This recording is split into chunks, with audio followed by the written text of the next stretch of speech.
Okay, inshallah, we will begin. Bismillah ar-Rahman ar-Rahim. Alhamdulillahi Rabbil Alameen. Wa salatu wa salamu ala Sayyidina Muhammad wa ala alihi wa ashabihi ajma'in. Amma ba'd. Assalamu alaikum wa rahmatullahi wa barakatuh.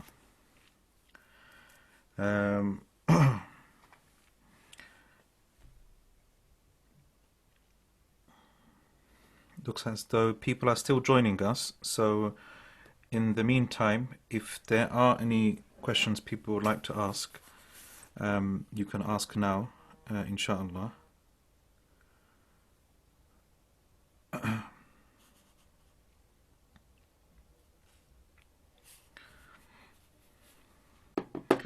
Okay, Ramadan I will speak about towards the end of the class, because I would like most of you to be here when I discuss plans for Ramadan. Has anyone done a hashia on Madārij? Not that I know of. So I have looked extensively, and there doesn't seem to be any commentary of any sort on Madārij.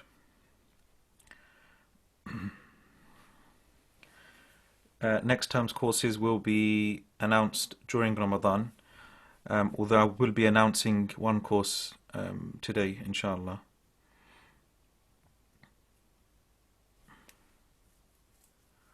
The duration of this course, wa alaikum salam, the duration of this particular class, there are many factors.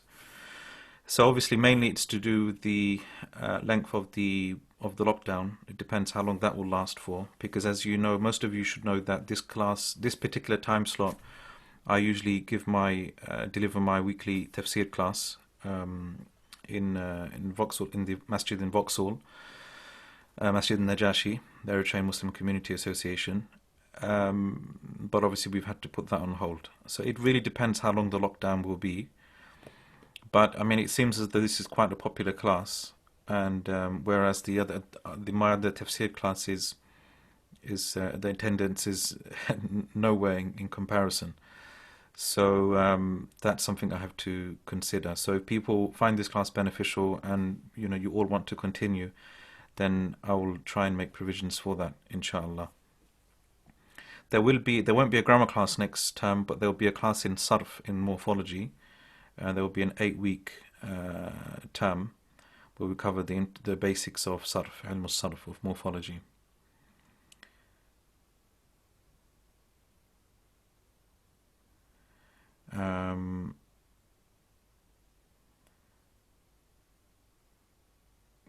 Okay, I'll have to look back at that.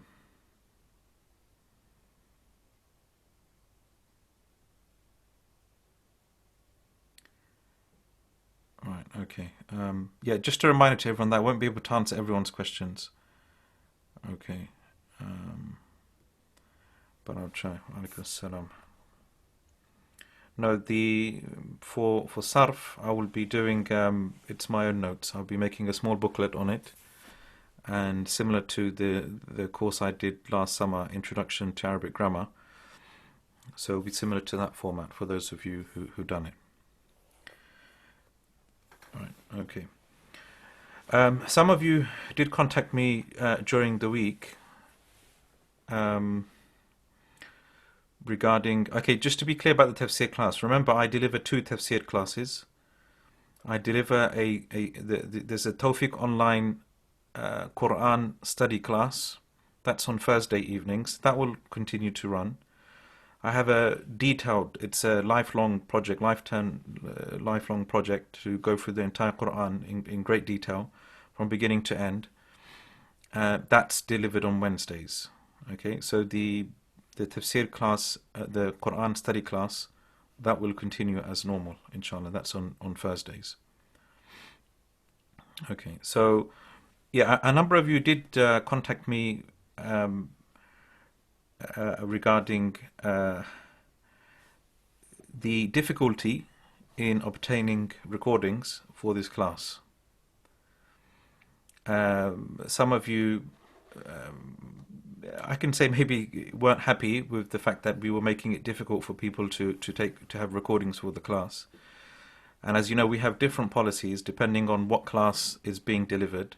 Certain classes like Madārij al Sālikīn, they're very open. You can download them on from Telegram, listen to them on SoundCloud, etc. So it's all there basically. Our registered classes, we have a specific student portal for that, and the recordings are put up for those who have registered for those particular courses, and we give them a limit of 2 weeks to watch each class. This particular class, I'm being quite strict about it, okay, and before people become quite judgmental, and I mean, we've even had a comment that someone said what we're doing is quite un-Islamic.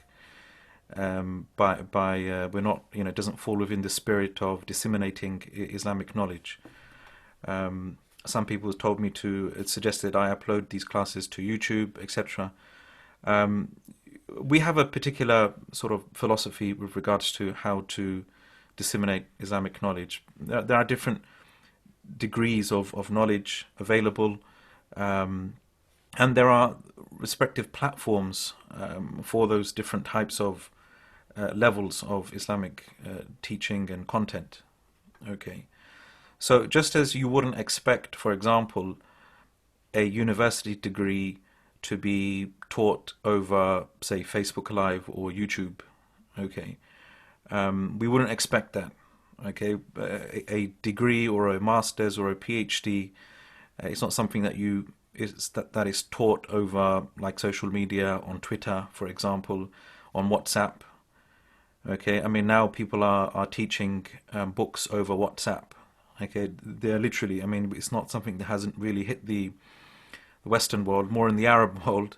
Okay, people are teaching books over WhatsApp, so they give them like recorded segments, explanations of books, and they're sending them over WhatsApp, and they're giving ijazas. So, there are different ways. Okay, there are different ways that people disseminate knowledge. But, we strongly believe that when it comes to ilm, sacred knowledge in particular, it has to be given its due respect and reverence. And a lot of that is lost once it sort of gets lost into social media. People lose the respect for that knowledge. They lose the reverence for that knowledge, and people just undervalue what is essentially available.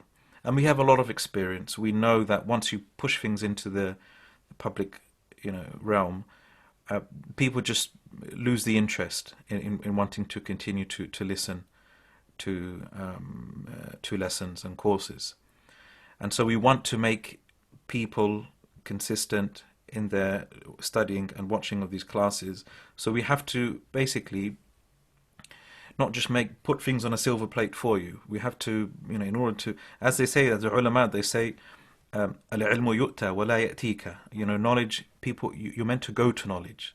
Knowledge doesn't come to you. La ya'tika. La ya'tika. It doesn't come to you. Rather, you go out in the search of knowledge. And there is a profound. There was an incident that Al-Hafidh ibn Abd al-Barr he reported in Jami' al-Bayan al-Ilm Fadlihi, where he mentioned that there was a scholar of hadith who was once teaching a class of hadith, and the class had already started, and once the class started, he said, close the doors. And he was teaching hadith, but he told the people who were guarding the doors, allow anyone else to come in as long as they're not a student of hadith. If they're a student of hadith, don't let them in.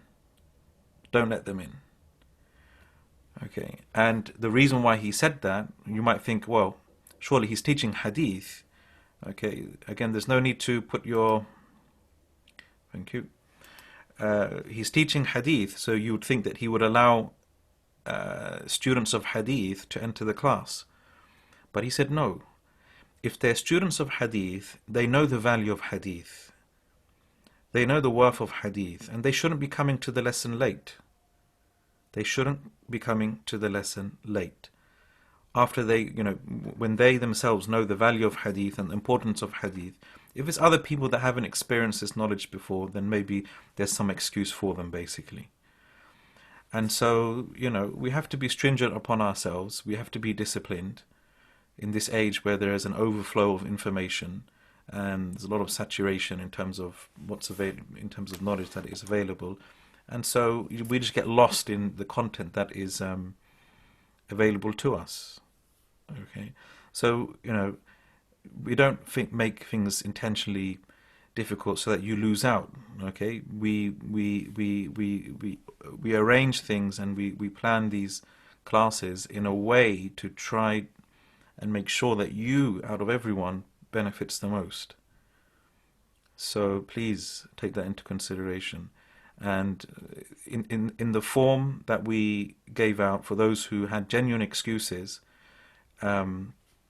for missing the class, we gave a format, as I'm sure many of you have saw it on WhatsApp. We did say in the form that if you don't receive a response within 24 hours, that basically means we're not going to give you the recording. People kept on emailing and sending messages saying, I filled in the form, why haven't I got the link? Okay, it says very clearly, if you don't receive a response within 24 hours, we're not going to give you the link. And some people didn't even give any excuses why they missed the class. They just said, I forgot.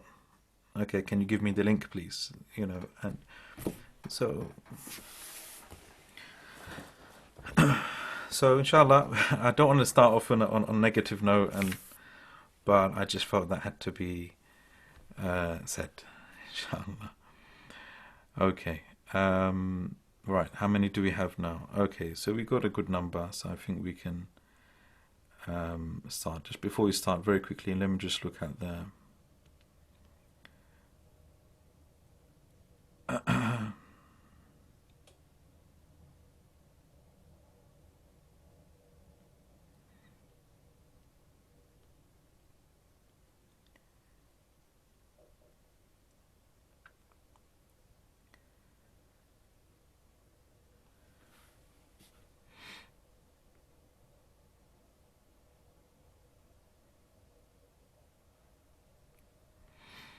yeah, and there's an article I wrote related to this topic, I think, yes, we can say that I put on the Tawfiq Online website, so please have a look at that. Go to Tawfiq Online, go to where it says latest, and there's an article I wrote recently. I'm sure most of you have read it already.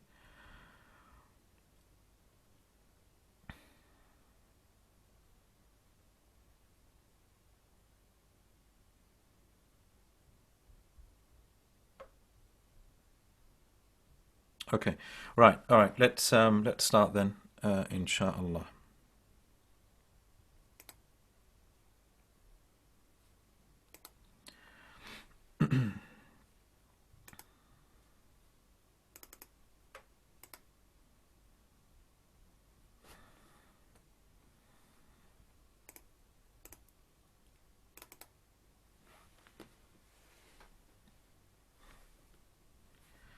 Bismillah ar-Rahman ar-Rahim. Okay, so the author, rahimahullah, so we're on page 1858. Faslun qala sahibul manazil. So this is actually the author of Manazil al Sālikīn, Imam al-Harawi. So now he's quoting Imam al-Harawi for the first time.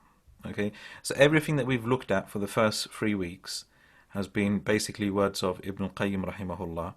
And as we said, a lot of it was practically taken from Risala al-Qushayriyah of Imam al-Qushayri rahimahullah.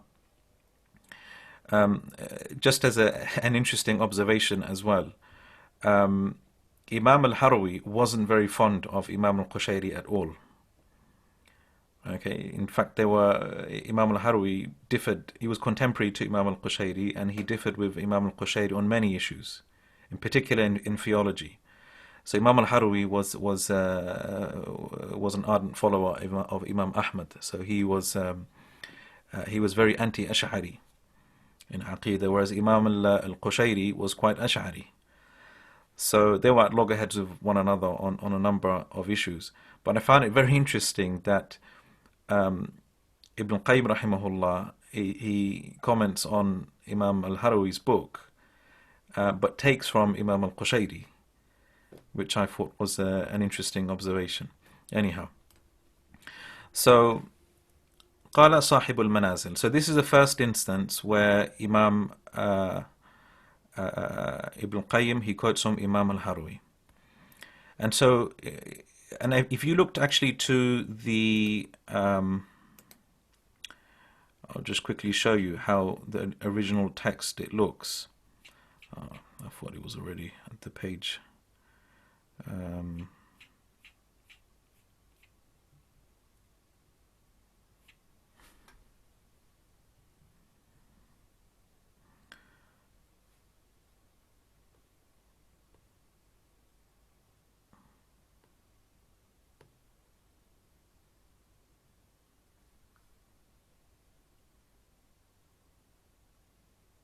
Where are we?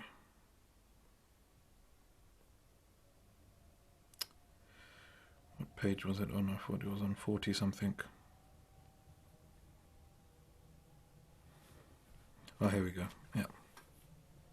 So this is Madārij al Sālikīn of Imam al-Harawi. So Bab al-Sabr, قال الله عز وجل واصبر وما صبرك إلا بالله. Okay, and this is a verse that Ibn Qayyim spoke about before, but he doesn't quote him directly in this instance. So adopt sabr, for your sabr only comes by Allah subhanahu wa ta'ala. And then he mentioned as-sabru habsu nafsi an jaza'in kaminin an shakwa. So he mentions, if you remember very clearly how Imam al-Harawi, what he does, he breaks it down into sort of this tripartite sort of 3-point system. Okay, and so let's go back to Madārij. So it says as-sabru habsu nafsi anil makruh. Okay, so the wording here, as you can see, is quite different. As-sabru habsu nafsi anil makruh. Okay, so as you can see here, the wording is somewhat different, okay, than Manazil, and that seems to be due to the fact that there are a number of discrepancies in the different manuscripts. Okay, and for that reason, the wording doesn't always conform to what is mentioned in Madārij al Sālikīn. So as-sabru habsu nafsi ala al-makruhi. Sabr is, the essence of sabr is habsu nafs, to restrain the nafs, okay, during makruh, during hardships. Makruh literally means something which is disliked. So we spoke about that before. The essence of sabr is self-restraint. Ala al-makruh wa aqlu al-lisani ani shakwa, and it is to, again, restrain the tongue from complaining. So aql, as you know, aql, we usually refer to our intellects as aql. And that's because it restrains, it holds on to and confines knowledge.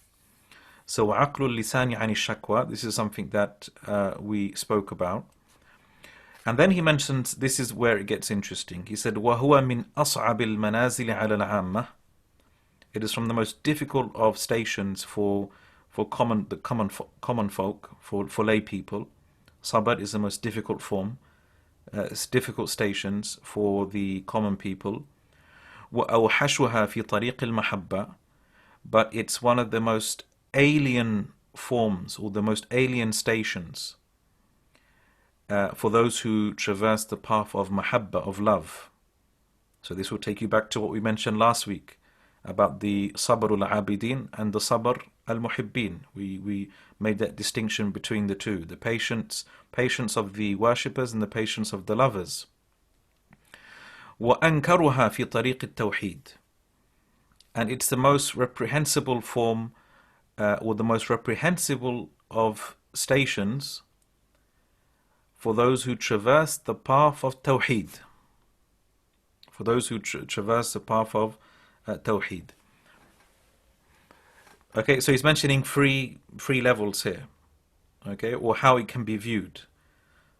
Okay, from the perspective of those for the awam, for the lay people, then it's something which is very difficult.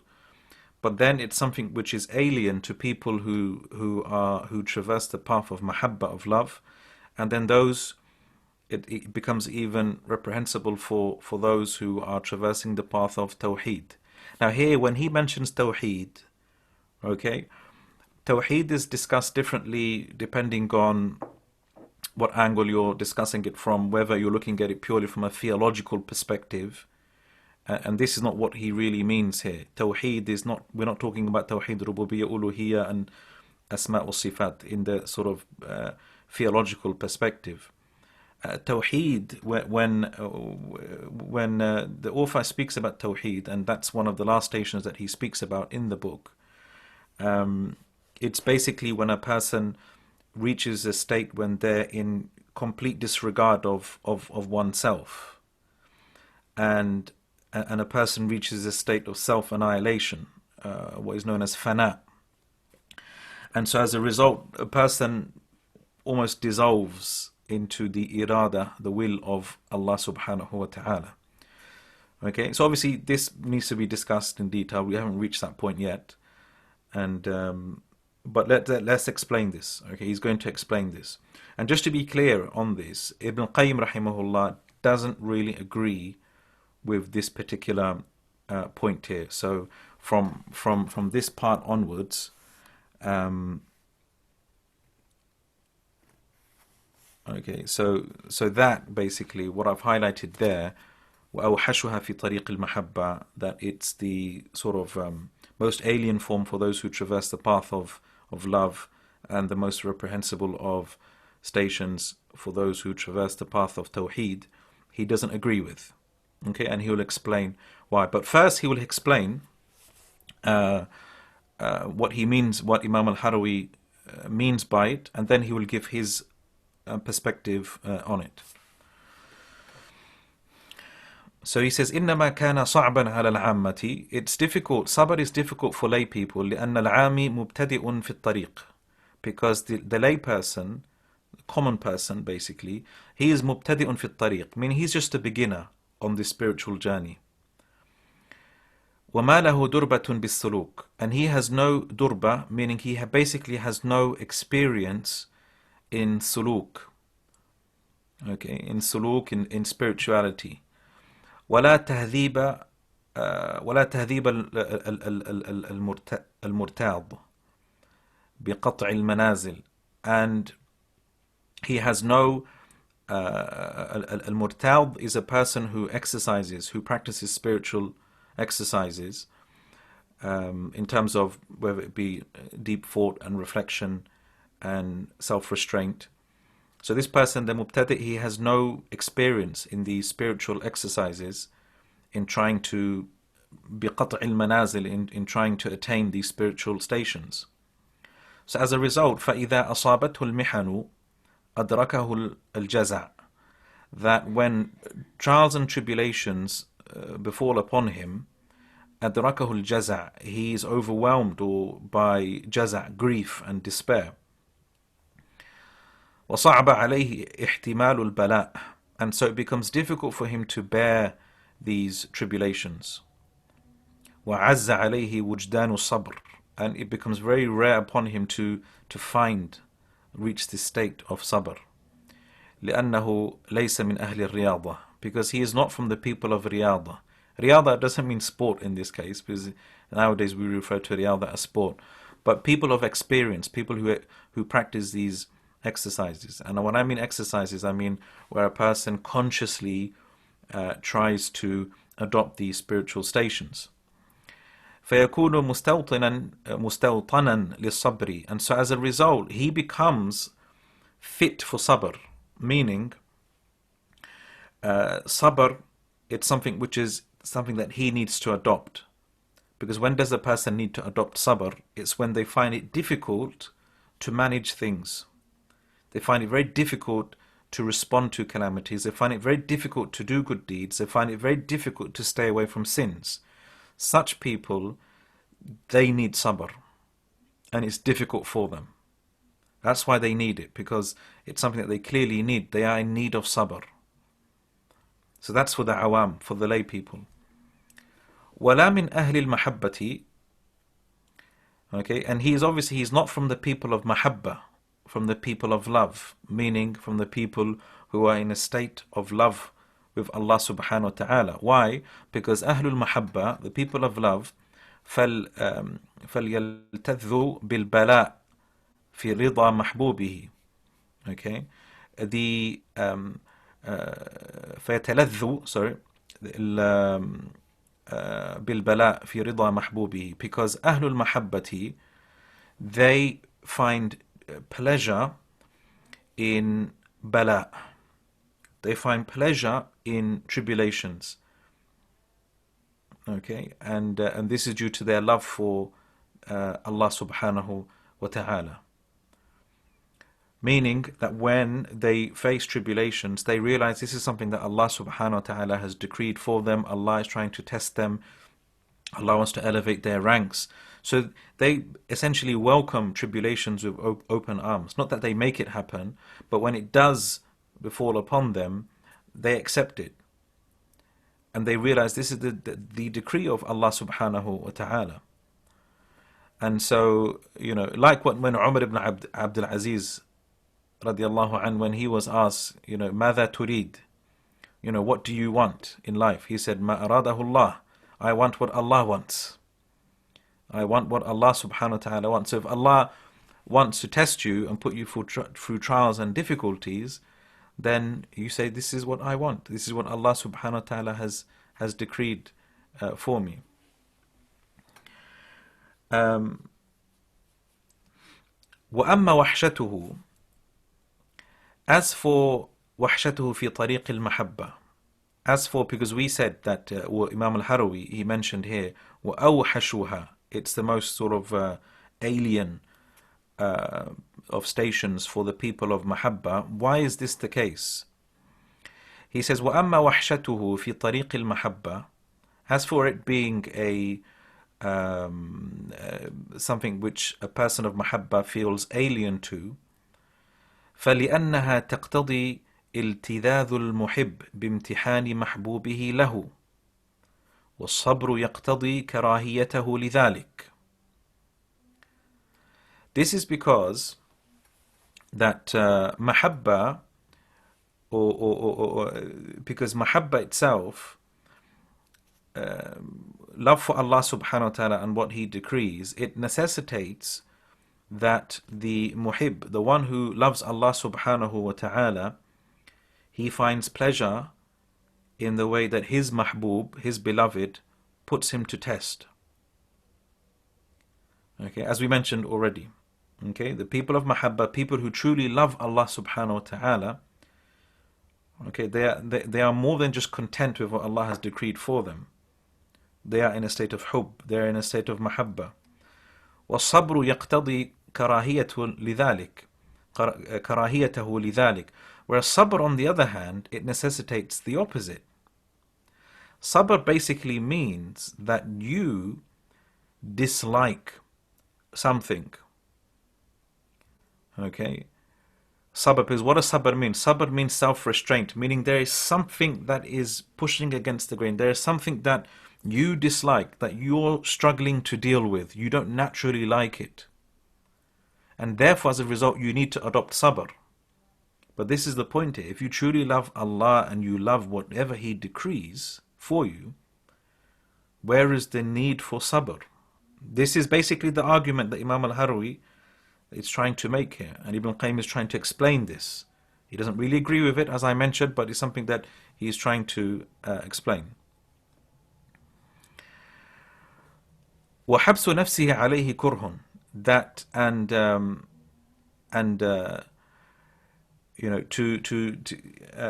to confine oneself or to restrain yourself, you're doing it out of court, meaning something which is disliked to you. فَهُوَ وَحْشَةٌ فِي طَرِيقِ الْمَحَبَّةِ. And so therefore, sabr, it's something which is, it's wahsha, meaning it's something which is alien for those who are basically adopting the path of mahabba. Meaning they don't relate to it. They don't relate to it.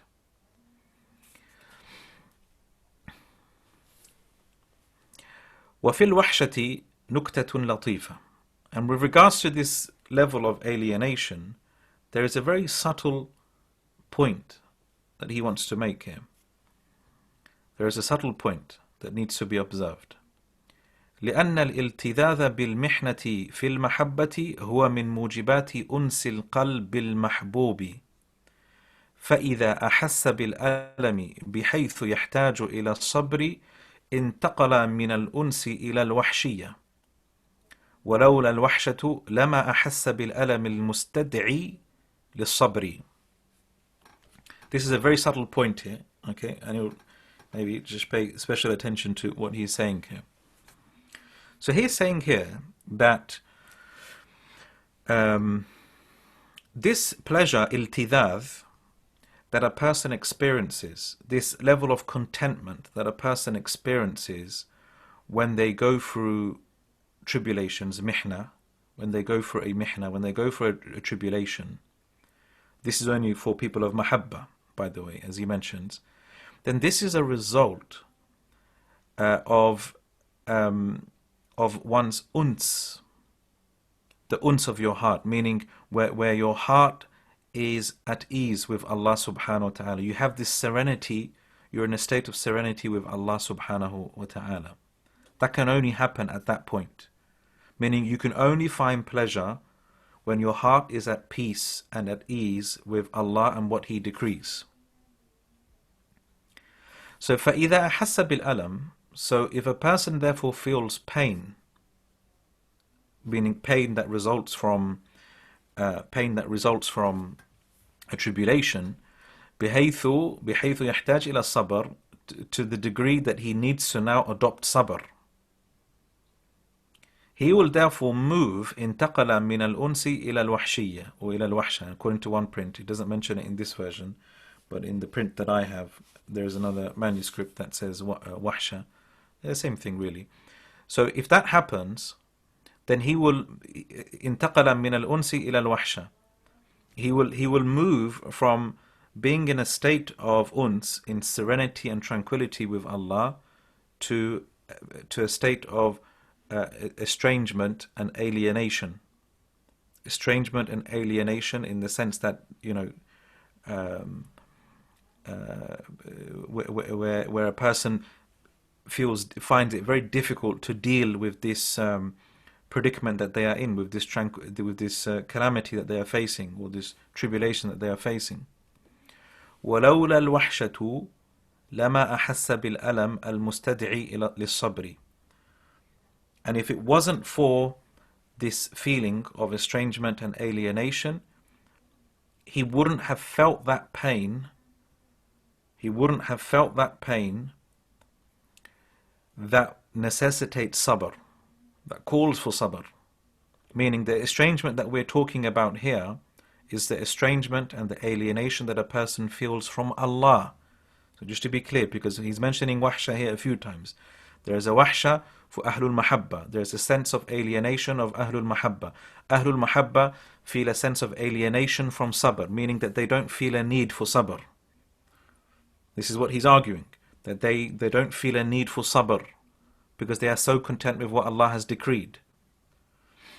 But then a person can feel a sense of alienation when they feel pain from a tribulation, because they are far from Allah subhanahu wa ta'ala. They're not the people of mahabba, they're not the people of love, and so they won't see beyond the tribulation. They just see the tribulation itself. Okay, they just see the tribulation itself. And so وَلَوْلَا الْوَحْشَةِ, okay, so if it wasn't for this alienation from Allah, then essentially they wouldn't have felt this pain. And that pain which leads on to wanting to adopt sabr. Okay, so there is this other level of wahsha. So Ahlul Mahabba, there is a sense of alienation and estrangement between them and sabr. That's just something they don't see. Okay, whereas people who are far from Allah, they are alienated from Allah. There's a wahsha between them and Allah subhanahu wa ta'ala. Okay, they don't have that connection with Allah subhanahu wa ta'ala. So when they're faced with a calamity, they just see a calamity. They don't look beyond that. They can't look beyond that. And they, as a result, they are overwhelmed with the calamity, and therefore they need to adopt sabr. Okay, this reminds me actually of a saying, and it's something that I've mentioned many times in the past in my previous lectures.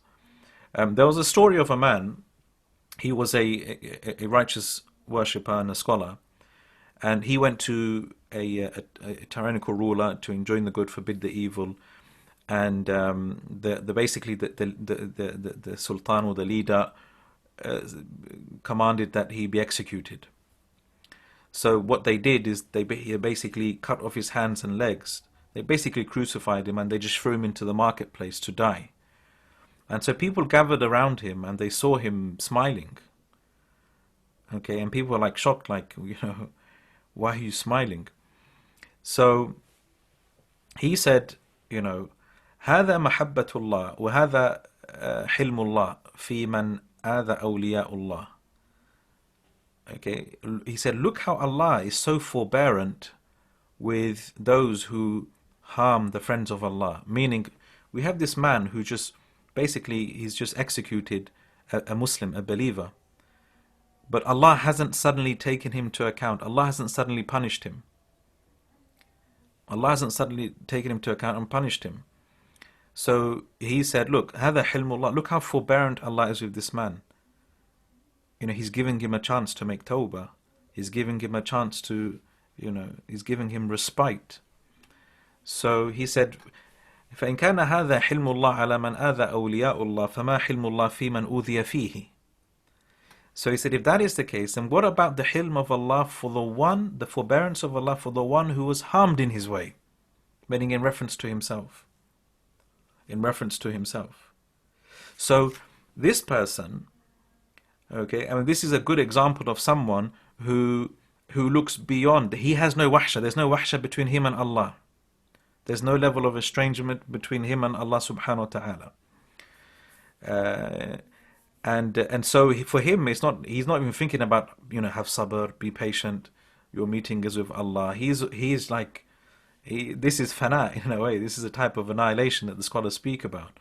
That, you're just viewing things through the lens of what Allah subhanahu wa ta'ala wants, basically, and what He wills. So this is, this is a nukta latifa, a very subtle point that he mentions here. And then he says, وَإِنَّمَا أَنْكَرُوهَا فِي الطَّرِيقِ في طريق التوحيد. And it is considered to be the ankar, and this is the very contentious point here that he's making here in reference to Imam al-Harawi said, it's the most reprehensible station for the people of Tawheed. Okay, again, what he means by Tawheed, not those who believe in one God. He has a higher meaning for Tawheed here. لأن فيه قوة الدعوة. Because when a person basically tells himself, look, I need to adopt sabr, I need to have sabr when dealing with these predicaments and these situations, there is a da'wah being made. There is a claim being made, an indirect claim. Why? Because he says, لأن الصابر يدعي بحالة قوة الثبات. Because the sabir, the one who is patient, he basically claims that he has the ability of remaining steadfast. Meaning he's saying to himself, look, I need to adopt sabr. I need to adopt sabr. And it's through sabr that I'll be able to deal with it, with this difficulty that I'm going through. And so it's as if he's almost attributing that sabr to himself. وَذَلِكَ إِدِّعَاءٌ مِّنْهُ لِنَفْسِهِ قُوَّةٌ عَظِيمَةٌ. And this is basically him claiming for himself a very, very strong attribute. وَهَذَا مُصَادَمَةٌ لِتَجْرِيدِ التَّوْحِيدِ. And basically this is in opposition to pure tawheed, where a person basically surrenders himself solely to Allah subhanahu wa ta'ala, and basically surrenders himself to Allah and says, I can't do anything without you, O Allah. إِذْ لَيْسَ لِأَحَدٍ قُوَّةٌ الْبَتَّةٌ. Since no one has any true strength at all. بَلِ اللَّهِ الْقُوَّةُ جَمِيعًا. Because strength comes from Allah solely. وَلَا حَوْلَ وَلَا قُوَّةَ إِلَّا بِاللَّهِ. And there is no might, no power save in Allah subhanahu wa ta'ala. So basically what he's saying here is that when a person reaches this higher station of Tawheed, and I'm not, and again, just to be clear on this, When he mentions Tawheed, he's not talking about the basic Tawheed, which is to believe in one God. That's not what he's talking about here. This is where a person reaches a complete state of disregard for one's own self, and they've just annihilated themselves into the will of God. Okay, and that itself requires explanation, because I know this term often it's misunderstood, or people don't really understand it very well. But I don't want to go off on a tangent there. So this is why it's yeah. So just to clarify, and so a person who feels as though he needs to adopt something, sabr in this case, it's basically the person is almost attributing some strength to himself. This is the argument that he is using. And again, as I mentioned, Ibn Qayyim doesn't really approve of this. فهذا سبب كون الصبر منكرا في طريق التوحيد. So this is a reason for why sabr, it's something which is reprehensible for those who want to traverse this path of higher form of tawheed. بل من أنكر المنكر. In fact, it's not just reprehensible, but the most reprehensible form. كما قال, as he said. Okay, كما قال. So we say as he said, right? Okay, because again, Ibn Qayyim doesn't really agree. لأن التوحيد يرد الأشياء إلى الله. Because true tawheed means to يرد الأشياء إلى الله. It means to consign all of your affairs to God, to Allah alone. وَالصَّبْرُ يَرُدُّ الْأَشْيَاءِ إِلَى النَّفْسِ. Whereas sabr, on the other hand, basically a person is consigning all of his affairs to his own self. Person say, look, I need to have sabr, I need to adopt sabr. So basically he's trying to resolve the matter with his own sabr. وَإِثْبَاتُ النَّفْسِ فِي التَّوْحِيدِ مُنْكَرٌ. And when a person confirms his own nafs in tawheed, then this is munkar. Where he basically, and because remember, to reach the true state of tawheed, the person must reach the state of fana, annihilation. And by the way, fana, the concept of fana is not just a Sufi term. Ibn Taymiyyah wrote a lot about fana, and and it's not something that he completely rejected. He said there are aspects of fana which are absolutely fine. Okay, so if you refer to his Risala fil Ubudiyya, his essay on servitude, he speaks about that there. So it is viewed in different ways, but again, this is not the point, the time to maybe speak about that. Okay. And then he says, هذا حاصل كلامه. So this is basically the conclusion of, or the gist of what he said, Imam al-Harawi. محررا ومقررا. We've basically explained it and analyzed it. وهو من منكر كلامه. And this is where he says, and this is from the sort of reprehensible sayings of Imam al-Harawi. So this is from the sort of reprehensible things that Imam al-Harawi mentioned.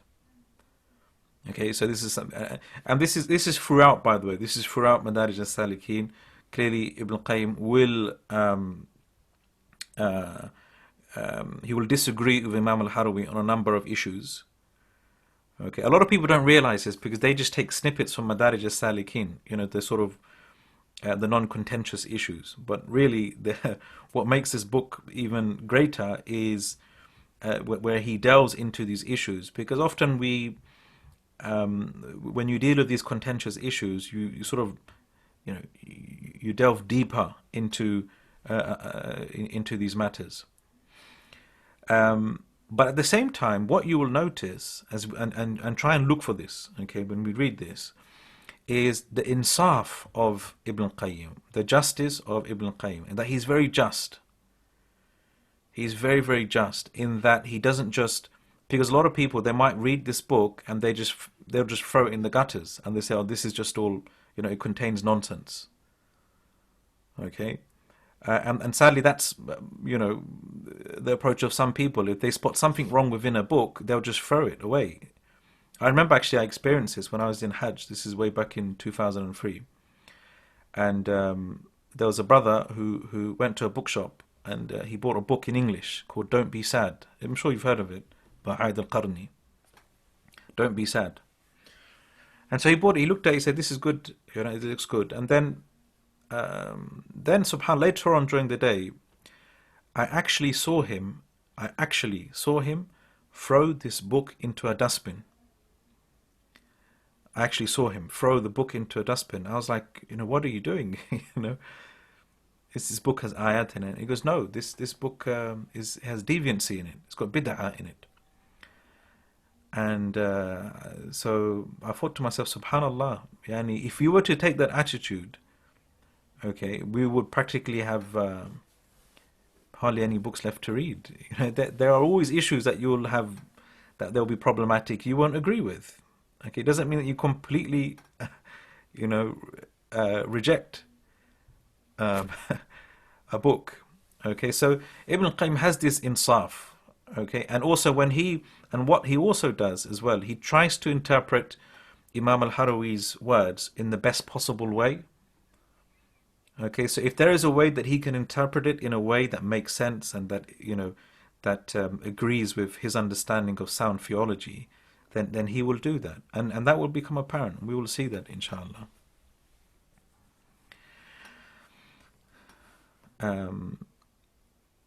Okay. Right, let me just see if there's any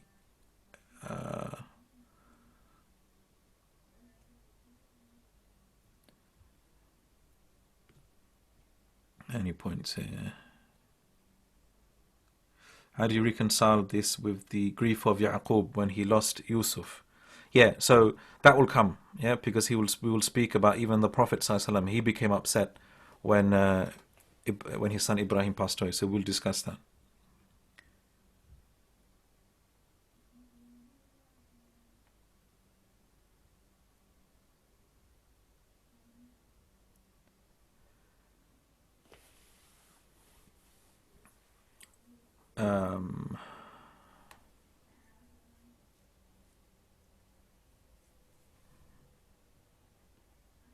So if someone prayed istikhara for something and didn't feel good about it and ended up doing that thing in any case, Allah decreed for them, even though they didn't feel peace to do it as a result. Okay, I'm going to have to come back to that question.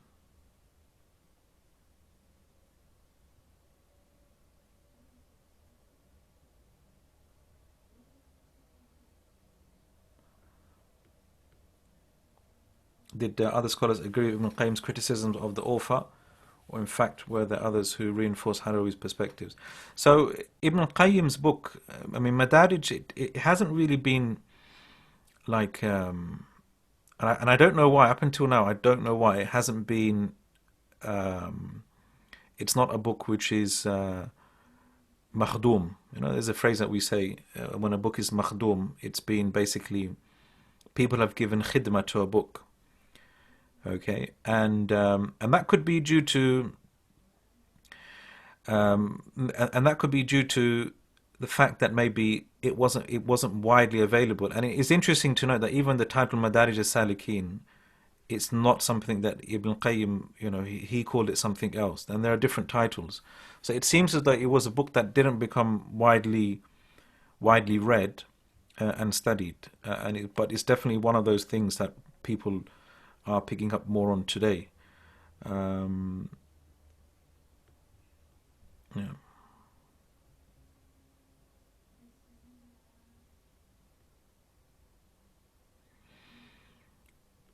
No, I don't think it's where that he wasn't an authority in the madhab, because this is clearly, this is not like a text in fiqh.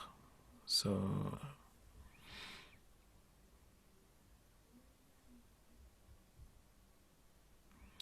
okay, so what part of the text that Ibn Qayyim he didn't agree with? So he didn't agree with, so where he mentions these 2 points. وأوحشها في طريق المحبة. It's where he said that Imam al-Harawi, where he said that it's the most alien of stations for those who traverse the path of mahabba, and the most reprehensible of stations for those who traverse the path of tawheed. That's what Ibn Qayyim didn't agree with. But let's Now what he's going to do is that he's going to um, explain his perspective on this. Okay, so inshallah we will start reading that, inshallah.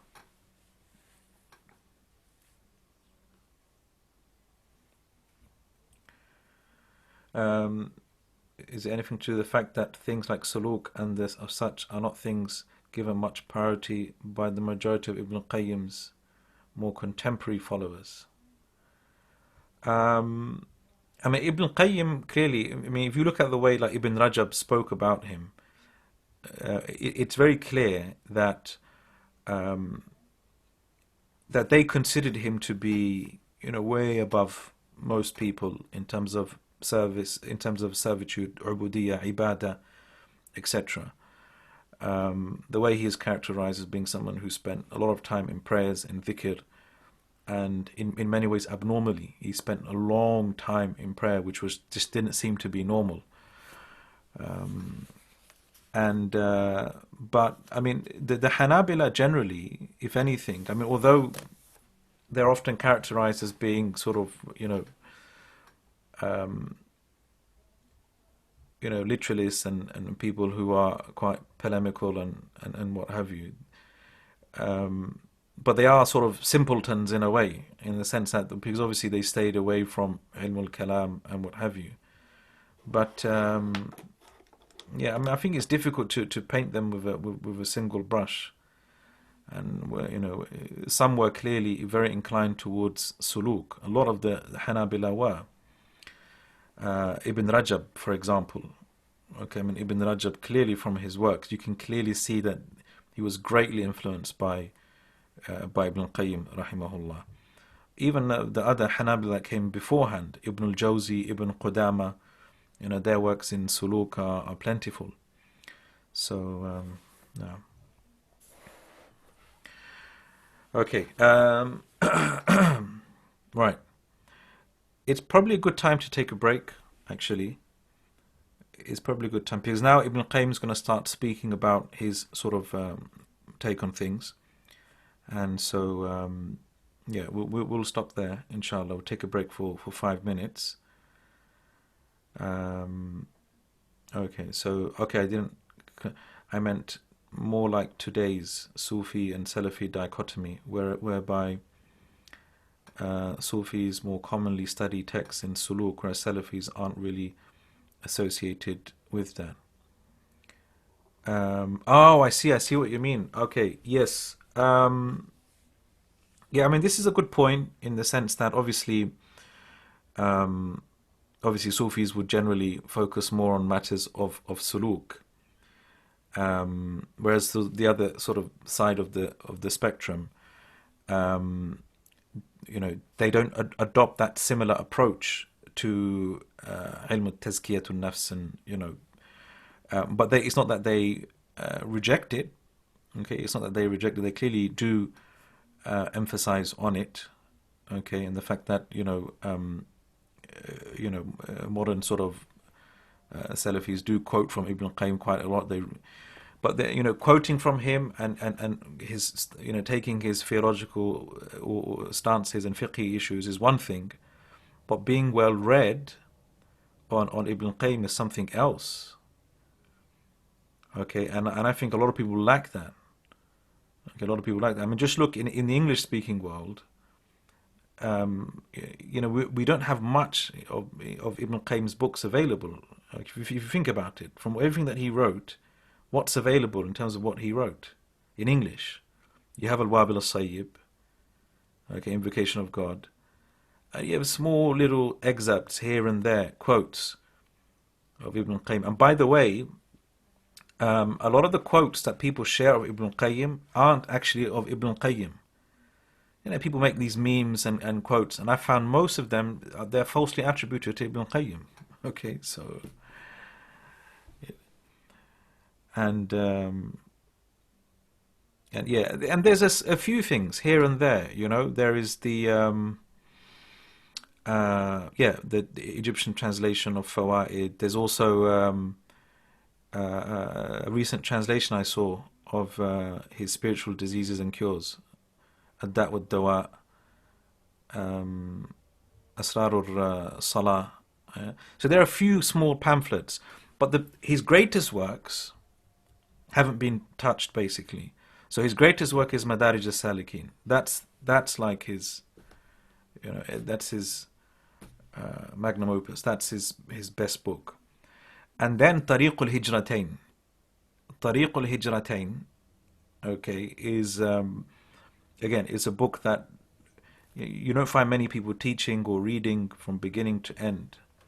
And his Zad al Ma'ad, only a portion of it has been translated. Okay, but the bulk of it hasn't been translated. All right.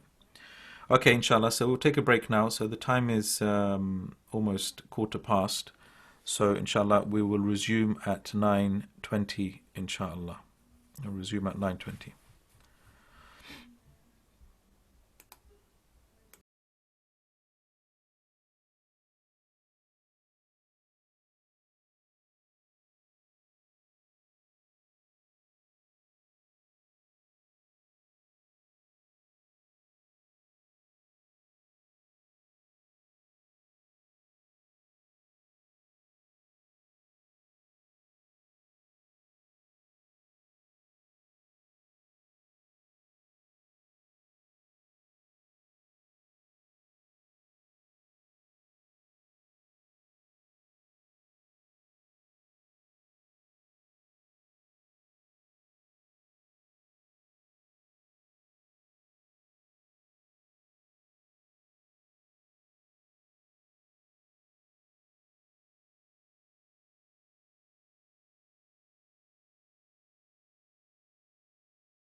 Okay, Bismillah, we'll resume. Bismillah, alhamdulillah, wa salatu wa salam ala Rasulillah.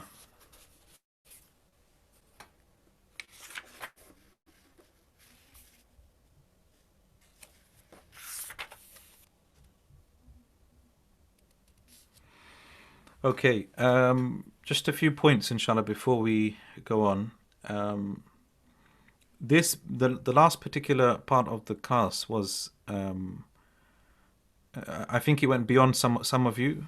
Okay, and don't worry too much, inshallah, because there are parts of this book that are like that. Okay, they get quite complicated, and I apologize if I was using terms and not translating them.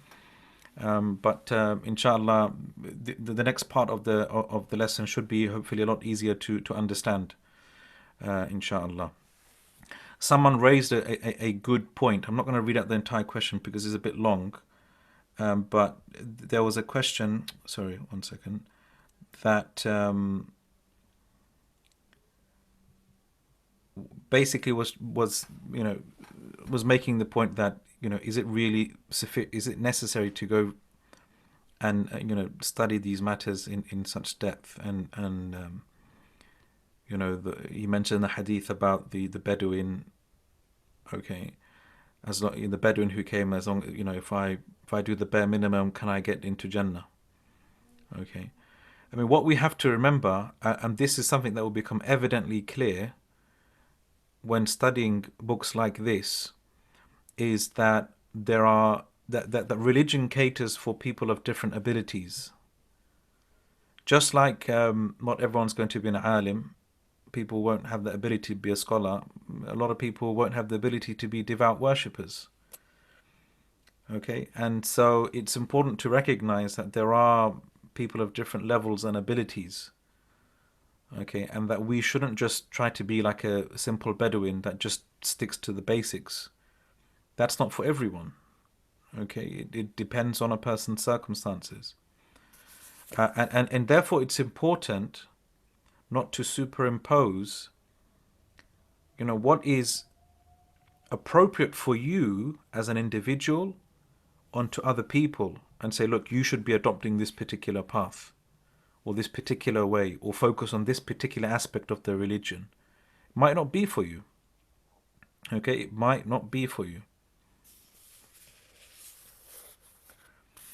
And if you do find these things hard to understand, it's fine. It's at least you're being exposed to an aspect of the religion that maybe you haven't come across before, and at least something like this exists. That these are the things that scholars are speaking about or have spoken about, and that was one of my aims of this particular class and this particular book. The reason why I chose this book is because I believe the contents of this book, it isn't being discussed amongst most people, and I thought it's good to expose, especially the English-speaking audience, to these topics.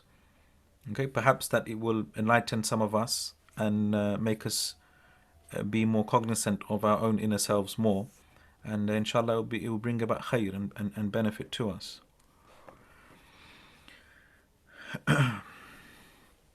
Okay, so Bismillah. So continuing on with Ibn Qayyim's position on this. So he said, "Bal الصبر من آكد المنازل في طريق المحبة." So he says straight away that sabr is from the most it's from the most confirmed sort of stations in the path of mahabba, most established, maybe we can say in this context. Is no, in fact he says it's the opposite. It's them for in the tariq al-mahabba, the path of those who traverse the path of mahabba, of love, then it's from the most confirmed and established of stations, meaning something that you must traverse. Sabr, that is. وَأَلْزَمُهَا لِلْمُحِبِّينَ, and it's something that the muhibbin, lovers, those who truly love Allah, must really try to adhere to. وَهُمْ أَحْوَجُ إِلَى مَنْزِلَتِهِ مِنْ كُلِّ مَنْزِلَةٍ. In fact, he says that people who truly love Allah subhanahu wa ta'ala, they are more in need of it than any other spiritual station. وَهُوَ مِنْ أَعْرَفِ الْمَنَازِلِ فِي طَرِيقِ التَّوْحِيدِ وَأَبْيَنِهَا, and it's from the most knowledgeable of stations for those who want to traverse the higher path of Tawheed and its clearest forms. And وحاجة المحب إليه ضرورية, And the need for sabr for the muhib, the one who again traverses this path of a higher level of love for Allah subhanahu wa ta'ala, it's something which is an absolute necessity. فإن قيل, so if it said كيف تكون حاجة المحب إليه ضرورية مع منافاته لكمال المحبة. So if it said, how could sabr be a necessity for a muhib, for a lover, despite the fact that it opposes kamal al-mahabba, it opposes, yani sabr opposes the highest form or perfect love.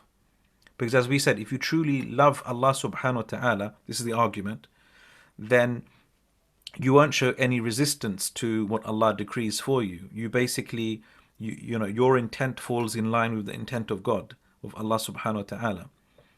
So, you know, where does sabr fit into that? فإنه لا يكون إلا مع منازعات النفس لمراد المحبوب, because sabr only occurs when there is a munaza'a, when there is a challenge of your nafs, of your ego, with that which Allah intends for you. Okay, so Allah subhanahu wa ta'ala, for example, tests you with the death of a beloved one.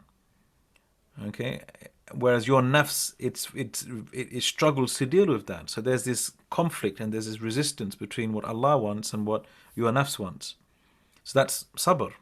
So, but how, if someone is truly muhib, as we said, who truly loves Allah subhanahu wa ta'ala, that shouldn't be the case. So he says, قيل هذه هي النكتة التي لأجلها كان من آكد المنازل في طريق المحبة وأعلقها بها. It is for this particular reason, or this particular point, why sabr is the most established of all stations for those who truly claim to love Allah subhanahu wa ta'ala. وبها يعلم صحيح المحبة من معلولها وصادقها من كاذبها. And it's through this sabr that we truly understand, can differentiate between sahih al-mahabba, true love, min ma'luliha, from tainted love, I mean love that which isn't really, has a illah, has a weakness in it, and true love from false love. Why? فإن بقوة الصبر على المكاره في مراد المحبوب يعلم صحة محبته. Because it's through the strength of our sabr, when facing calamities, when facing tribulations, في مراد المحبوب يعلم صحة محبته. It's through the strength of our sabr that we know the strength of our love for Allah. How is that the case? He will explain. ومن ها هنا كانت محبة أكثر الناس كاذبة. And it's from this perspective that we know that the claim of loving Allah subhanahu wa ta'ala from most people, it's a lie. It's not true. لأنهم كلهم ادعوا محبة الله, because all of them claim to love Allah. فحين امتحنهم بالمكاره انخلعوا عن حقيقة المحبة. This is the point here. But when Allah tests them with difficulties, انخلعوا عن حقيقة المحبة, they basically take off the reality of mahabba, or they basically depart, we can say, from true love. وَلَمْ يَثْبُتْ مَعَهُ إِلَّا الصَّابِرُونَ. And no one will remain firm upon those tribulations except the sabirun. Do you see now how sabr is connected to mahabba? Meaning, we all claim to love Allah, but if you have no sabr, basically, then then your claim for loving Allah, it will be false, because you won't be able to deal with it. Now, this is a bit of a circular argument, in my opinion. Okay, I'm not going to maybe go into reasons why, but probably some of you can see that this is a bit of a circular argument. But anyhow, فلولا تحمل المشاق وتجسم المكاره بالصبر لما ثبت صحة محبتهم. Like, if it wasn't for the undertaking of difficulties and undergoing these trials through sabr, then their claim of loving Allah would not be established. So if you claim you love Allah, what will prove that you truly love Allah? It's the sabr itself. That's what he's trying to say. Otherwise, okay, if you don't have sabr, then your claim for loving Allah, it's a futile claim. It's a baseless claim. وتبين بذلك أن أعظمهم محبة أشدهم صبرا.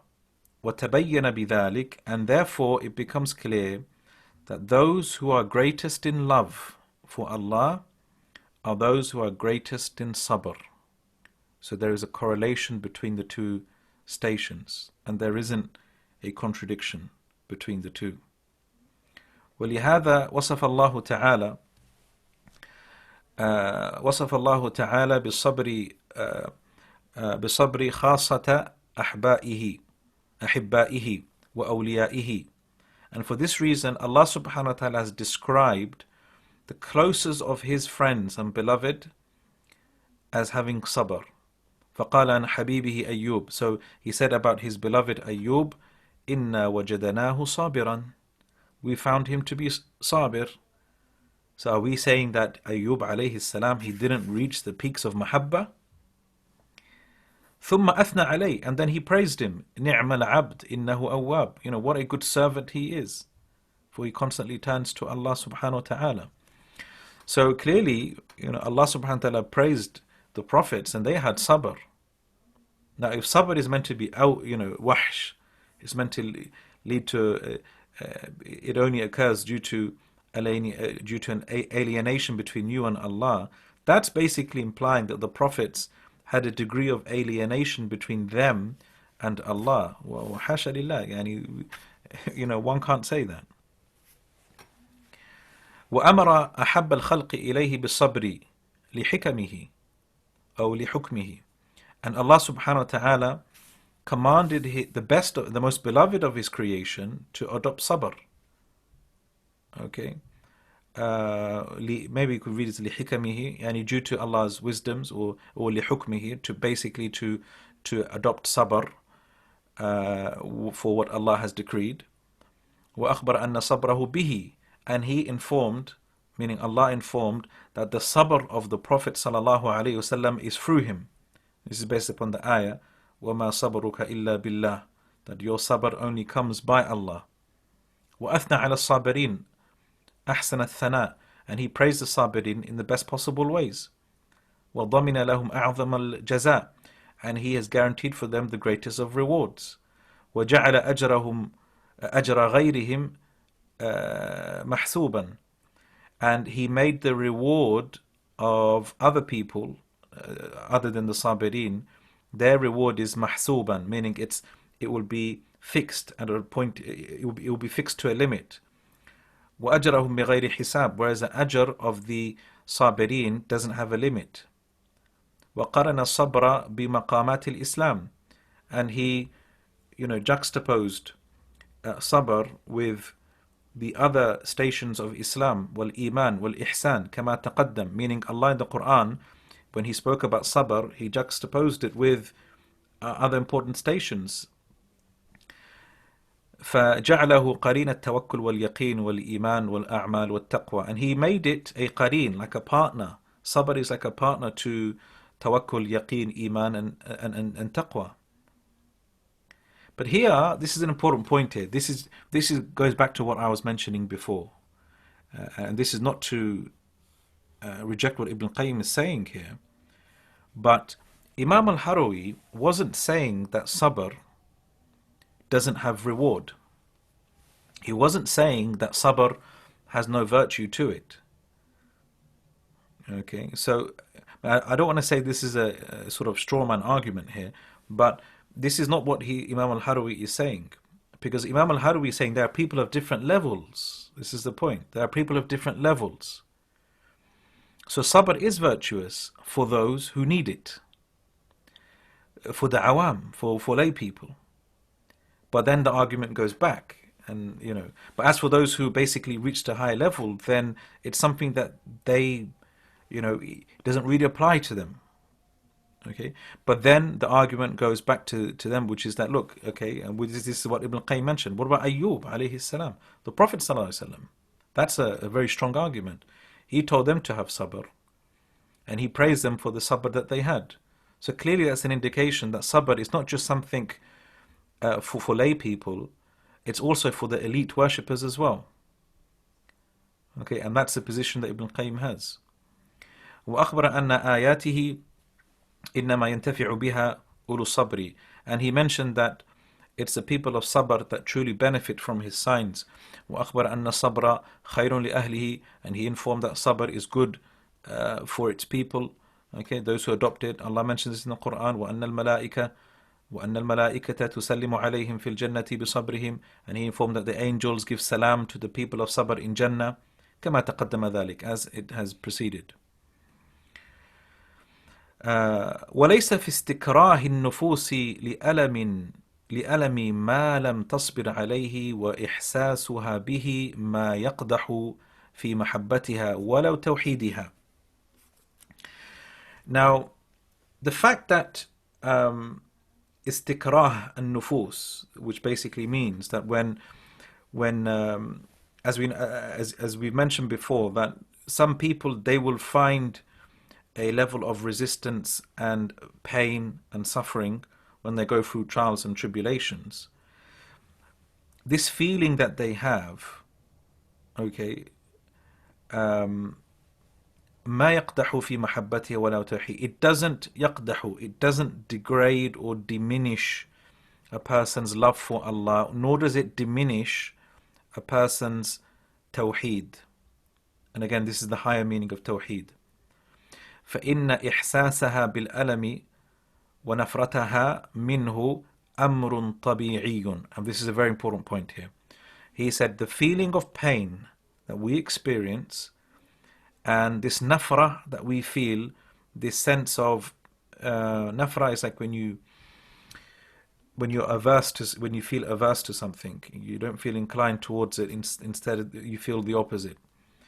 This is amrun tabi'i, it's a natural thing. It's a natural feeling for anyone to have.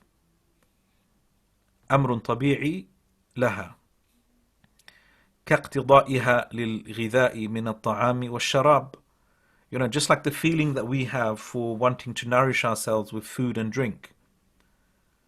Okay, وتألمها بفقده, and the sort of pain that we feel, you know, the pain that we feel when we don't have food and drink, the pangs of hunger and thirst, that experience, okay, it's amrun tabi'i, it's natural. We don't say, oh, okay, if you feel that pain, that means you're not from the people of mahabba. No, no one would say that. It's a natural feeling. فلوازم النفس لا سبيل إلى إعدامها وتعطيلها بالكلية وإلا لم تكن نفسا إنسانية وارتفعت المحبة وكانت عالما وعالما آخر. That you know, there is no way for a human being to remove this feeling of pain and to completely cancel it out بالكلية, in entirety. If that was the case, a person wouldn't be a human being. Okay, a person wouldn't be a human being. Okay, and you know, he would basically be another creature altogether. So it's natural for people to feel pain. And so if it's natural, so the argument is, if it's natural for people to feel pain, then the way you deal with that is through sabr. That's the natural thing to do. It's to deal with sabr.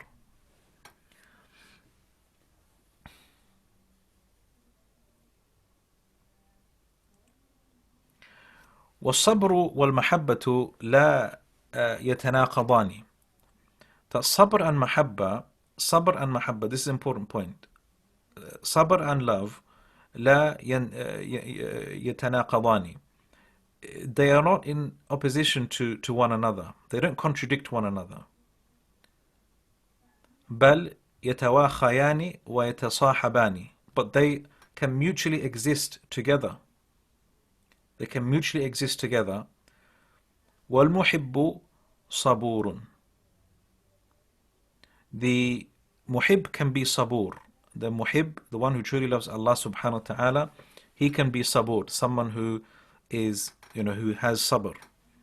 بلى علة الصبر في الحقيقة المناقضة للمحبة المزاحمة للتوحيد أن يكون الباعث عليه غير إرادة رضا المحبوب بل إرادة غيره أو مزاحمته بإرادة غيره أو المراد منه لا مراده. هذه هي وحشة الصبر ونكارته.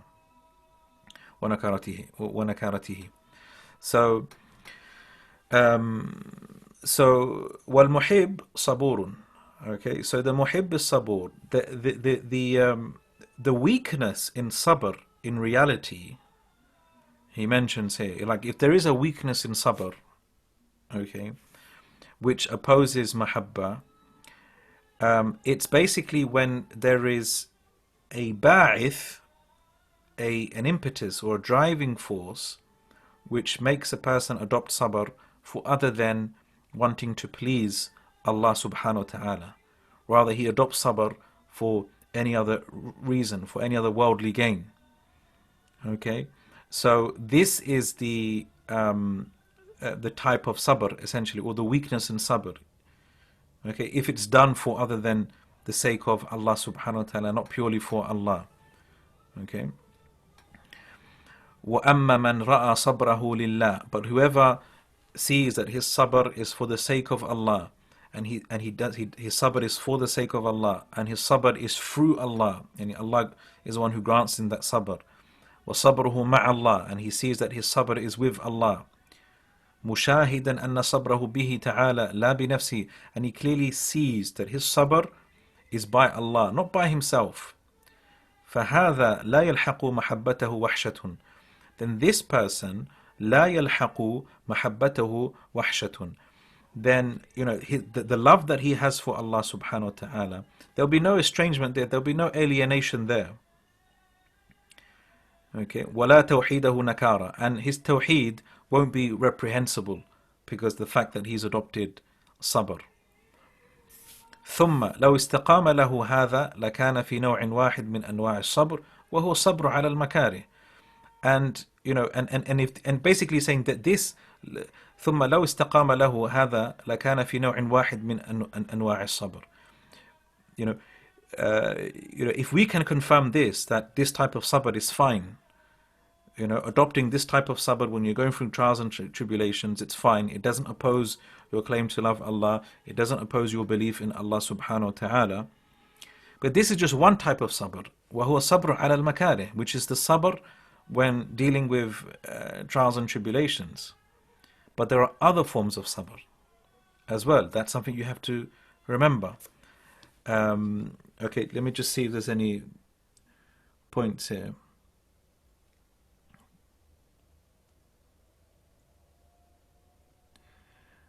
Is there a distinction here that would support Al-Harawi between the internal sabr and the external manifestation of it, i.e., that there is a difference between needing sabr internally as opposed to those who practice it by action but are not in need of it? I'm struggling to word it, but their actions are what would be described as being patient, but their internal being is not in need of being patient. Okay. I think you need to be clear on your point there. Sorry.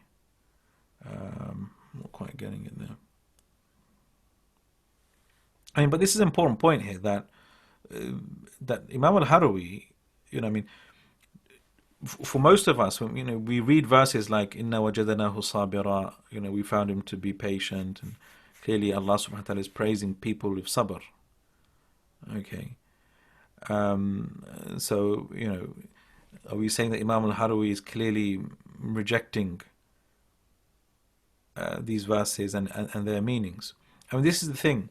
It's always important, and this is in any ilm, by the way, in any ilm, in any knowledge that you study, this is very important. Okay? Before passing judgment on anybody saying it is vitally important that you make sure that you truly understand the position of that person. Okay, and I don't want to say that Ibn al-Qayyim hasn't understood. No, it seems as though he's understood Imam al-Harawi is saying, but I feel as though there is something missing here in all of this, in that Imam al-Harawi clearly is saying that there are people of different levels. This is the point here. Okay, and even the sabr that Imam al-Harawi is not saying that the Anbiya are in no need of sabr.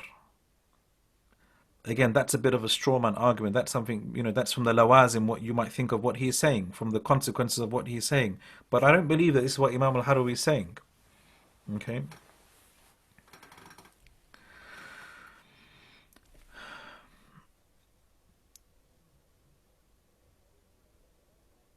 Okay, so this is clearly,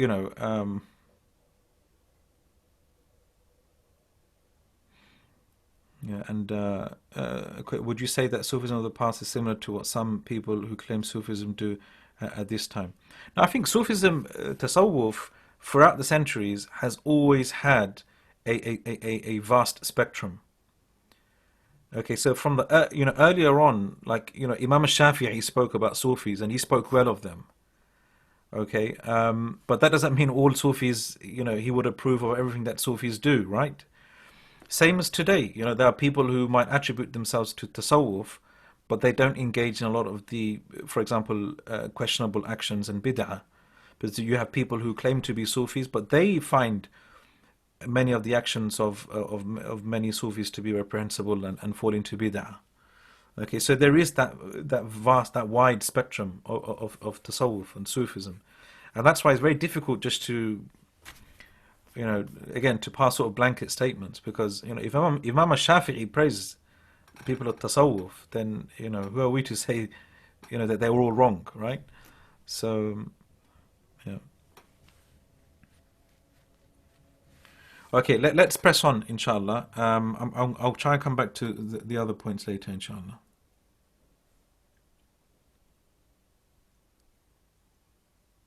Okay.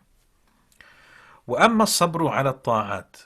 As for sabr in dealing with, in the face of good deeds, because remember we said sabr, you need sabr not just when facing calamities, but also you need sabr for doing good deeds. وَهُوَ حَبْسُ النَّفْسِ عَلَيْهَا, because it means to constrain or restrain yourself to do the action. Okay, so a very simple point would be, for example, waking up in the morning to pray Salat al-Fajr requires sabr, because your nafs is telling you, fall asleep, stay asleep, just continue sleeping, but no, you're resisting that. Okay, so you're restraining your nafs. So, فَأَمَّا الصَّبْرُ عَلَى الطَّاعَاتِ وَهُوَ حَبْسُ النَّفْسِ عَلَيْهَا وَعَنِ الْمُخَالَفَاتِ, and sabr in dealing with sins. And what is the sabr in dealing with sins? وَهُوَ مَنْعُ النَّفْسِ مِنْهَا طَوْعًا وَاخْتِيَارًا وَالْتِذَاذًا, and which means to basically deny yourself from following your desires. فَأَيُّ وَحْشَةٍ فِي هَذَا وَأَيُّ نَكَارَةٍ فِيهِ. Where is the wahsha in that? Where is the alienation between you and Allah in that? Okay, so the fact that you have to, if there is a sin that you are inclined towards committing, and then you hold yourself back, and you hold yourself back from that through sabr, how can we say this person has a level of alienation between him and Allah? That's his argument. Okay, in fact, this is something praiseworthy, and it's an indication of yaqadha. It's an indication that the person is spiritually awake. But obviously the counter argument to that would be that no, it's not sabr that stops the person from committing the sin. What is the thing that prevents him from committing the sin? It's his mahabba. It's his love for Allah. That's what prevents him from committing the sin, and not the sabr. Yeah. فإن قيل, so if it's said, إذا كان يفعل ذلك طوعا ومحبة ورضي إيثارا, ورضا إيثارا لم يكن الحامل له على ذلك الصبر، فيكون صبره في هذا الحال ملزوم الوحشة والنكارة لمنافاتها لحال المحب. So if it said that إن كان يفعل ذلك طوعا ومحبة, that if he was to do these actions, i.e. good deeds and staying away from sins out of love and obedience to Allah, and out of contentment and giving preference to what Allah loves, لم يكن الحامل له على ذلك الصبر على ذلك الصبر, then it's not sabr that is making him do it. That's the point I was mentioning before. It's not sabr that is making him do the good deeds, and it's not sabr that is making him stay away from the sin. فيكون صبره في هذه الحال ملزوم الوحشة. So sabr, okay, so this is like he's playing the devil's advocate here. So فيكون صبره, therefore his sabr is a result of his wahsha, of a level of alienation between him and Allah, not due to the fact that it opposes mahabba. So meaning it's this. So for example, a person, for example, feels inclined towards committing a sin. Now what's going to stop him from committing the sin? Is it sabr, where he has to restrain himself because he's worried about punishment and worrying about upsetting Allah subhanahu wa ta'ala? Or is it mahabba? Okay, is it mahabba? Is it love? If it's love for Allah, meaning he's not going to commit that sin, because how can he disobey his creator? He loves his creator so much, he's not going to want to disobey him. So for him it's quite natural, in the sense that there's no resistance taking place. And his nafs is like, he's annihilated his nafs in that sense. That's if, especially if he's reached the level of that higher form of tawheed. Okay, but a person would only need to adopt sabr if there was that wahsha there, that alienation between him and Allah subhanahu wa ta'ala. Qila, so it said, la munafata fi dhalika biwajh. There's no contradiction here. There's no dichotomy here. فإن صبره حينئذ قد اندرج في رضاه. Okay, this is a very strong argument that he mentions, that his sabr that he adopts, حينئذ قد اندرج في رضاه, the sabr that he adopts, in daraja, it's assimilated into his contentment with Allah subhanahu wa ta'ala. وانطوى فيه, it assimilates into his rida. وصار الحكم للرضا, and really when he adopts sabr, what he's really exhibiting is contentment with what Allah has decreed. لا أن الصبر عدم, it's not saying that there is no sabr whatsoever. بل لقوة وارد الرضا والحب, but it's due to the strength of his contentment and love for Allah subhanahu wa ta'ala. وإثار مراد المحبوب, and wanting to desire the intent of the beloved. صار المشهد والمنزل للرضا بحكم الحال.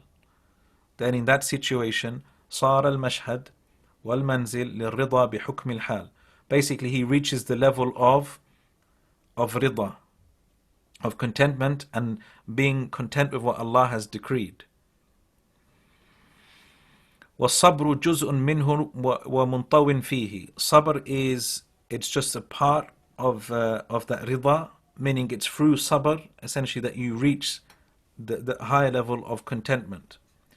ونحن لا ننكر هذا القدر فإن كان هو المراد فحبذا الوفاق وليس المقصود القيل والقال ومنازعات الجدال. Okay. وإن كان غيره فقد عرف ما فيه. So here, this is his conclusion, and this is where hopefully all the complicated things will end, inshallah. Okay.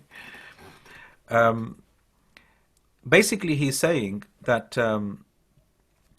there is no contradiction between saying that a person does an action or stays away from a sin, whether it's due to sabr or due to mahabba, because in essence, they're part and parcel of the same thing. In the sense that sabr it is the stepping stone towards rida. It's the stepping stone towards contentment. And contentment is, it's something which is synonymous to mahabba, love for Allah subhanahu wa ta'ala. So in reality there's no contradiction. So if this is, what he meant, meaning if this is the murad of Imam al-Harawi, فَحَبَّذَ الْوِفَاقِ, then this is where we find that there is no contradiction, there is an agreement in our understanding, okay, and there is no really any contentious issue here. But then he says, وَلَيْسَ الْمَقْصُودَ الْقِيلُ وَالْقَالِ. Our intention here is not to say he said this and they said that, وَمُنَازَعَاتِ الْجِدَالِ, and to end up in arguments and what have you. That's not the purpose here. وَإِنْ كَانَ غَيْرُهُ, and if our understanding is other than this, I mean we can't sort of reconcile our understandings here, فَقَدْ عُرِفَ مَا فِيهِ, then we know basically that, then if that's the case, then we know that Imam al-Harawi's statement is problematic, basically. But look how, and this is the point, this is the insaf and the justice and how balanced Ibn Qayyim is, and when he is trying to assess Imam al-Harawi's words. Okay. Good. Okay. So that ends that section. The next section is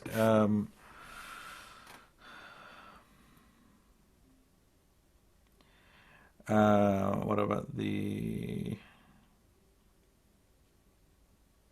Okay, there's too many questions to deal with here. But a good point here by Talha, that this text this text very much feels like a conversation among specialists in a field rather than a manual for laymen. Or am I wrong? I mean, definitely Madārij al Sālikīn, I wouldn't say it's a book for everyone to read. Okay, it's definitely not a book for everyone to read. But there are parts of the book which are accessible to everyone, okay, and that everyone can benefit from. Okay, and that's why I think, like for example, the summarized version of Madārij al Sālikīn, which is published in one volume, basically cuts out all of these sort of contentious issues.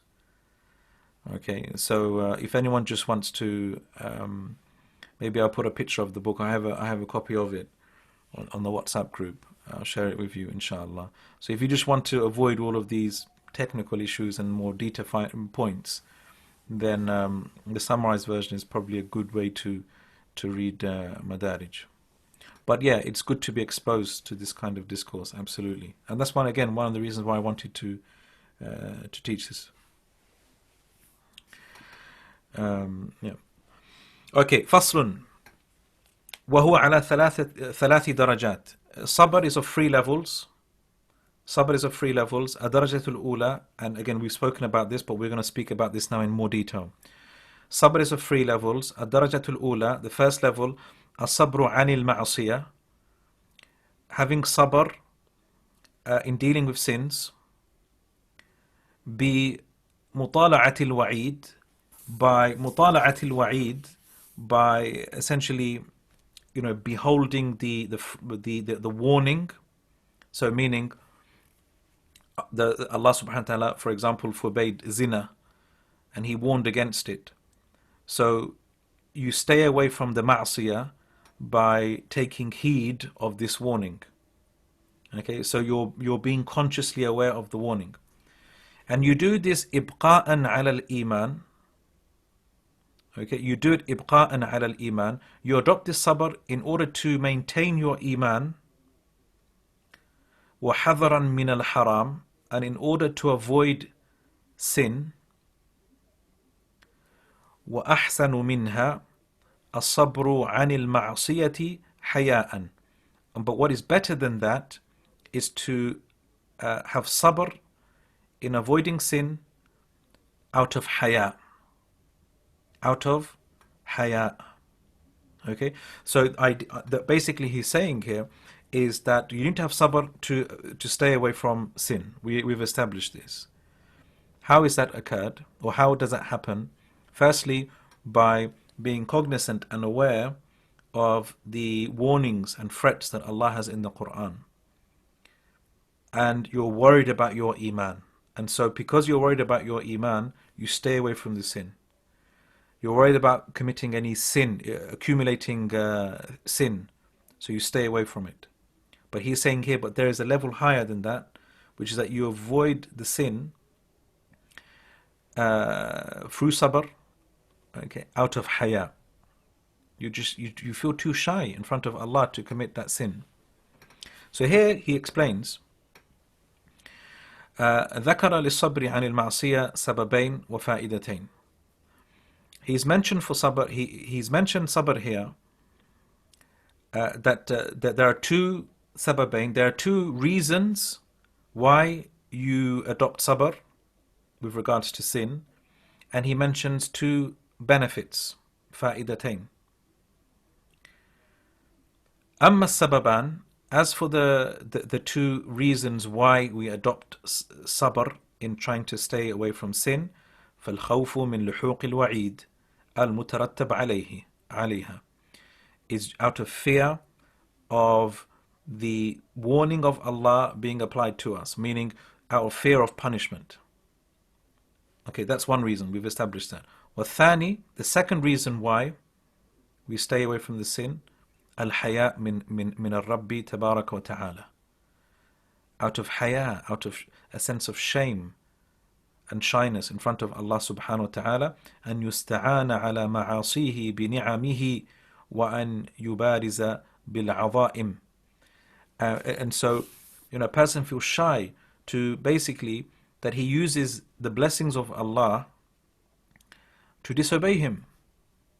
Because every sin that you commit, you're using a blessing of Allah. Remember that. We are using a blessing of Allah to commit a sin. Every sin requires us to move, whether it be internally or externally, whether it be moving our hands, moving our bodies, etc., taking, giving, hitting, striking, withholding. Okay, these are all because we have physical ability. So this is from the ni'am of Allah. So a person feels shy to disobey Allah with a blessing that Allah has given him.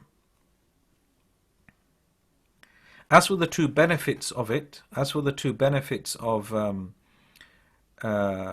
adopting sabr, فَالْإِبْقَاءُ عَلَى الْإِيمَانِ, it helps us to maintain and preserve our iman, وَالْحَذَرْ مِنَ الْحَرَامِ. And the second benefit is al-hadr min al-haram, that we basically stay away from sin, meaning we stay away from earning sin that that could lead to punishment in the afterlife. فأما مطالعة الوعيد, as for beholding the warning that Allah has placed in the Quran and through the Sunnah in terms of sins, والخوف منه, and being fearful of it, فيبعث عليه قوة الإيمان بالخبر والتصديق بمضمونه. Then the thing that really makes us reach that level is basically the strength of our faith in the reports, meaning whether it be Quran or Hadith. The more you believe in what Allah says and what the Prophet ﷺ says, the stronger that belief is, the stronger the level of fear will be. As for haya, how do you reach this haya, level of shyness in front of Allah? فَيَبْعَثُ عَلَيْهِ قُوَّةُ الْمَعْرِفَةِ. Then it's based upon the strength of your knowledge of Allah. The more knowledge you have of Allah subhanahu wa ta'ala, the greater your level of shyness will be in front of Him. وَمُشَاهَدَةُ مَعَانِي الْأَسْمَاءِ وَالصِّفَاتِ. And in particular, bearing witness to the meanings of the names and attributes of Allah. Meaning, if you can actualize those meanings, like Allah is Ar-Raqib, Al-Hafiz, the one who observes what you do, the one who safeguards and is aware of everything that you do. فَعَالٌ لِمَا يُرِيد, or يَعْلَمُ مَا فِي الصُّدُورِ, He knows what's in the hearts. If you are constantly aware of these realities, the greater level of haya you will have of Allah. وَأَحْسَنُ مِنْ ذَلِكَ, and there is something which is even greater than that, which is أَنْ يَكُونَ الْبَاعِثُ عَلَيْهِ وَازِعُ الْحُبِّ. فيترك معصيته محبة له كحال الصهيبيين. So this is quite profound what he mentions here. He said the greatest impetus or the greatest driving force that pushes you away from sin is the deterrent of love. وازع الحب, the deterrent of love. Love can be a deterrent that deters you from committing sin. فيترك معصيته, and so he leaves sin محبة له, for love for Allah subhanahu wa ta'ala. كحال الصهيبيين, like the state of Suhaybiyin. Now who are the Suhaybiyin? Suhaybiyin is a title given to people who follow in the footsteps of the companion Suhayb al-Rumi, who follow in the footsteps of Suhayb al-Rumi. And what was said about Suhayb al-Rumi, this is there's this narration which, I mean, people question it, but it's maybe this isnad is not authentic, but nonetheless it's mentioned as a phrase. It was said that نعم العبد الصهيب, and this is in the footnote here, لو لم يخف الله لم يعصيه. That what a good servant Suhaib is, even if he didn't fear Allah, meaning if he didn't fear Allah subhanahu wa ta'ala, he would still not disobey him. لو لم يخف الله, if he had no khawf of Allah, he would still not disobey him. Why? Why wouldn't he disobey him? Because of love for Allah subhanahu wa ta'ala. Out of love. So most people, if they had no khawf of Allah, no fear of Allah, they would commit sin. Common phrase. You see a person committing a sin, you say this person doesn't fear Allah. If they feared Allah, they wouldn't disobey him. As if to say the only reason why you don't disobey Allah is because you fear him. Subhanallah. Yani, if you think about that, we've reduced Allah subhanahu wa ta'ala down to an object of fear. We've reduced Allah subhanahu wa ta'ala down to an object of fear and just an object of ta'zim, of veneration. But that shouldn't be the case.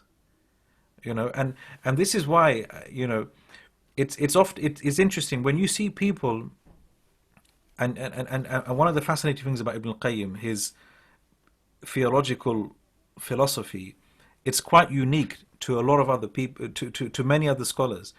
If you read Ibn Qayyim vastly, you will notice that for him, the cornerstone of ubudiyya is mahabba. That's, you know, a given. Okay, that is a given. Okay, and the way he speaks about mahabba, the way he speaks about love, from a theological perspective, is unlike what you'll find in the works of other people. Okay, and to me that says so much about the diversity of the way you can view theology, the way you can view belief in Allah subhanahu wa ta'ala, and that it's not the same for everyone.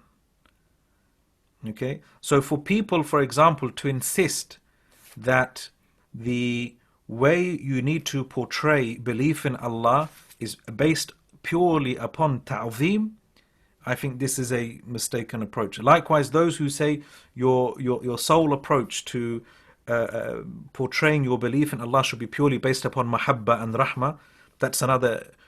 No, people are different. Okay, people are different, and so different things will, different perspectives will touch different people's hearts, and so a particular way of looking at love of your belief in Allah subhanahu wa ta'ala might be more relatable to a particular person than, say, to somebody else. We shouldn't restrict and confine our the way we interpret the sort of cornerstone. What is the essence of our belief in Allah subhanahu wa ta'ala? Okay. Here I'm not saying that okay, I'm worried that people will misunderstand what I'm saying here, but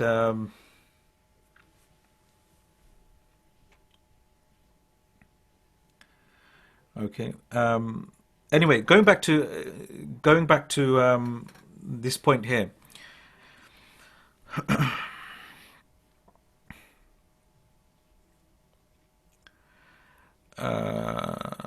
Yeah, so the greatest thing, Ibn Qayyim, he says that is the greatest deterrent is love. The greatest deterrent is love. And so he leaves sin out of love for Allah, just like the case of the Suhaybiyin. So Suhaybiyin, again, that was based on that narration that said, what a good servant Suhayb is. Even if he didn't fear Allah, he would still not disobey him, i.e. implying that he loved Allah so much that even if he didn't fear, he would still be obedient to Allah subhanahu wa ta'ala.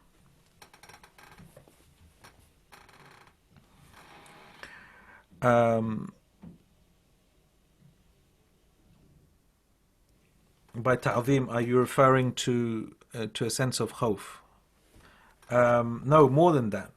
Okay, so more than that. I mean, definitely ta'zim. Again, all these things we need to adopt in our belief. We need to have ta'zim of Allah. We need to have khawf of Allah. We need to have hub for Allah. We need to have raja in Allah, hope in Allah. We need to venerate Allah. All of these things need to be there. Okay? But what you find is that people throughout history have focused on particular elements. Okay? They have focused on particular aspects and magnified certain traits more than others. Okay?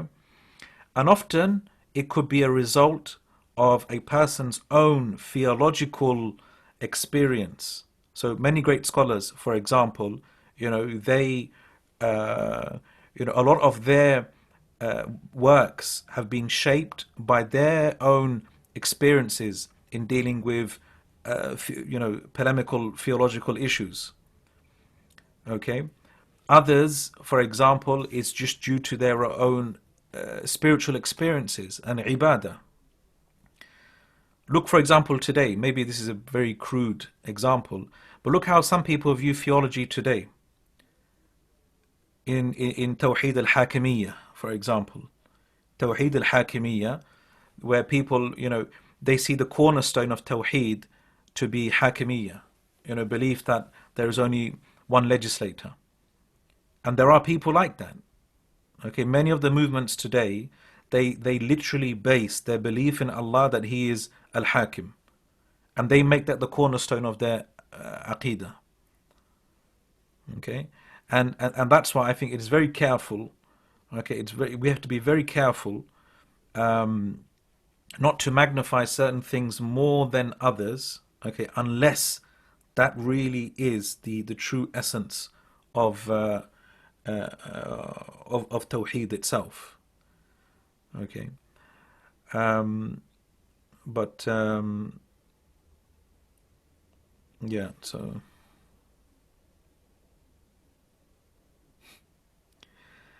okay. A Sheikh one painted it like this: worshipping Allah solely out of fear leads to Kharijism. Worshipping Allah solely out of love leads to Zandaqa. Yeah, so again, yeah, so you have these, right. Okay, just, yeah, so moving on now. So he says, وَأَمَّا الْفَائِدَتَانِ, as for the two benefits, okay, of adopting sabr when trying to refrain from committing sin, فَالْإِبْقَاءُ عَلَى الْإِيمَانِ, it's to save your iman. يَبْعَثُ عَلَى تَرْكِ الْمَعْصِيَةِ, this is something that is a driving force for abandoning sin. لأنها لا بد أن تنقصه, because there is no doubt that sins can diminish our iman. أو تذهب به والعياذ بالله, or sins can completely take away your iman. أو تذهب رونقه, or it can take away the splendor of your iman, وبهجته, and the splendor and the delight of your iman. أو تطفئ نوره, or it can extinguish its light. أو تضعف قوته, or it can weaken your iman. أو تنقص ثمرته, or sins can weaken or diminish the fruits of your iman. وهذا أمر ضروري بين المعصية وبين الإيمان. And this is a matter which is daruri, between, meaning this is a correlation that you will find, a definite correlation that you will find between sin and iman. Meaning the more sin you commit, the weaker your iman becomes. يعلم بالوجود والخبر والعقل كما صح عنه صلى الله عليه وسلم. This is known by reality. By reality, we can see it. When people commit sin, we can see that iman just drops. We know it by khabar, we know by hadith that this is a reality, and ayat. We know by aql, logically. كما صح عنه النبي صلى الله عليه وسلم, as the Prophet ﷺ said in a well-known hadith, لا يزني الزاني حين يزني وهو مؤمن. That a believer who commits zina, he doesn't commit zina whilst he is a believer, meaning he's not a true believer. ولا يشرب الخمرة حين يشربها وهو مؤمن. And likewise, when he drinks khamr, he is not a believer. ولا يسرق حين يسرق وهو مؤمن. He doesn't steal, okay, whilst he is a believer. ولا ينتهب نهبة ذات شرف يرفع إليه الناس فيها أبصارهم حين ينتهبها وهو مؤمن. فإياكم إياكم والتوبة معروضة بعد. And a person doesn't snatch something of value, meaning it's like another form of theft, when people are not looking, whilst he is a believer. He doesn't snatch and steal something whilst he's a believer. So, فَإِيَّاكُمْ إِيَّاكُمْ. So beware. This is a hadith. وَالتَّوْبَةُ مَعْرُودَةٌ بَعْدٍ. But tawbah is still there for that person. So when the Prophet ﷺ said, لَا وَهُوَ مُؤْمِن, a person doesn't commit zina when he commits zina whilst he's a believer, it doesn't mean that he's a kafir. He still has tawbah. He still is able to repent. Anyway, the point of mentioning this hadith is basically saying that sins have an effect on one's iman. وَأَمَّا الْحَذْرُ عَنِ الْحَرَامِ. As for being cautious of accumulating sin, that's another reason why we would want to stay away from sin. Adopt sabr. فهو الصبر عن كثير من المباح حذرا من أن يسوقه إلى الحرام. Then this is the sabr that a person adopts by abandoning many of the halal things out of fear that it would lead him to haram. ولما كان الحياء من شيم الأشراف وأهل الكرم والنفوس الزكية كان صاحبه أحسن حالة من أهل الخوف. And since having haya in front of Allah, shyness in front of Allah, is from the characteristics of the noble people, of the noble worshippers, and it's from the characteristics of people with pure souls and pure character, then clearly this person is in a better state, has a better position than the people of fear, and the people who just, don't do things simply out of fear of Allah subhanahu wa ta'ala. وَلِأَنَّ فِي الْحَيَاءِ مِنَ اللَّهِ مَا يَدُلُّ عَلَى مُرَاقَبَتِهِ وَحُضُورِ الْقَلْبِ مَعَهُ. And this is because haya of Allah subhanahu wa ta'ala, when a person has haya of Allah, that indicates that that person is truly always aware and conscious of Allah, muraqaba, and his heart is always present with Allah subhanahu wa ta'ala. وَلِأَنَّ فِيهِ مِن تَعْظِيمِهِ وَإِجْلَالِهِ مَا لَيْسَ فِي وَازِعِ الْخَوْفِ. And this is because that person will have a degree of ta'zim and honor, ta'zim, veneration and honor, that won't exist in a person who simply fears Allah subhanahu wa ta'ala. Let's just quickly finish off this bit here and until daraja thaniya, and we're almost done inshallah. So we're nearly finished. Are people leaving us already, or yeah, it looks like it. Okay, we're nearly finished inshallah. فمن وازعه الخوف. As for the person whose deterrent from committing sins is fear. قلبه حاضر مع العقوبة. This is a very important point. Person who just fears sin and punishment, his heart is only present with the punishment. His heart only perceives punishment. That's the only thing that he's worried about. Sin, punishment. وَمَنْ وَازِعُهُ الْحَيَاء. But as for the person whose deterrent is not fear of punishment, but haya. قلبه حاضر مع الله. His heart is present with Allah. So that's a higher degree. والخائف مراع جانب نفسه وحمايتها.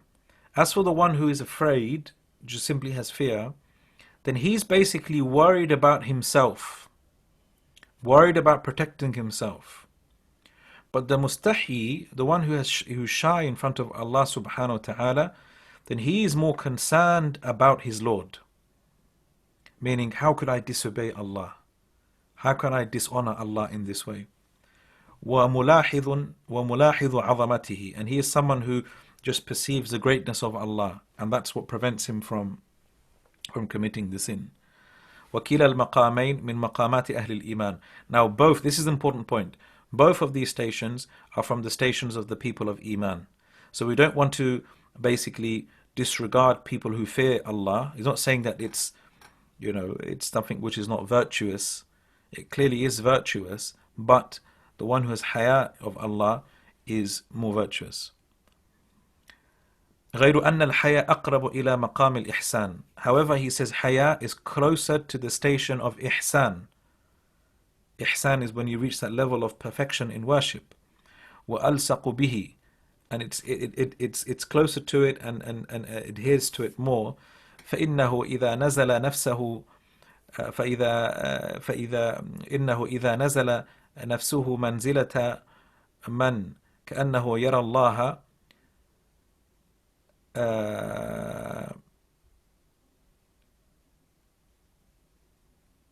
فنبعت ينابع الحياء من عين قلبه وتفجرت عيونها. Because a person who basically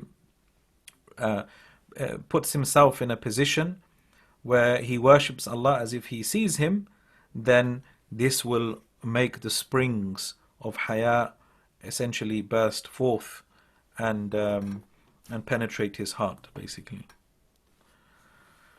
And that ends that section for today. So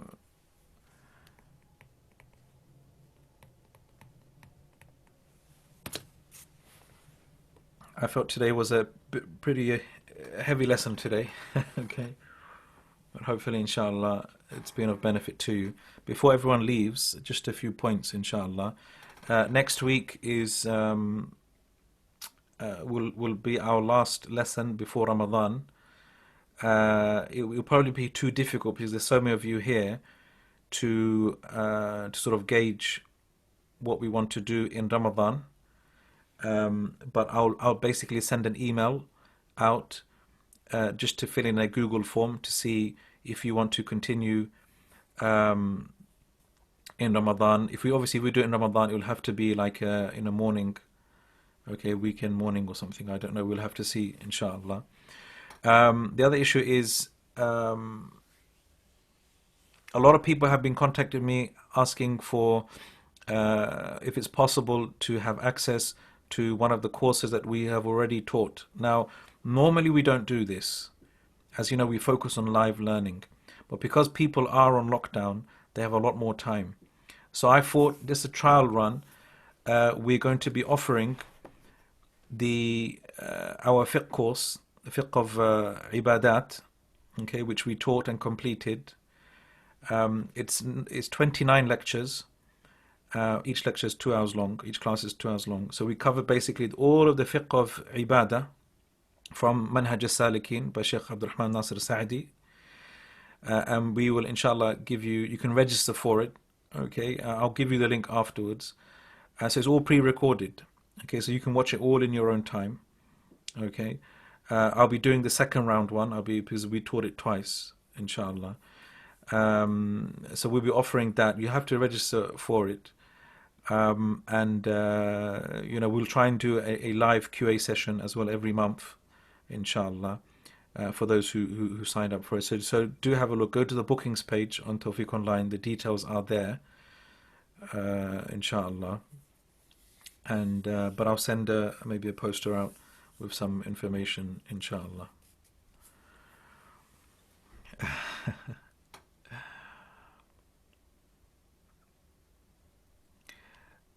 Um,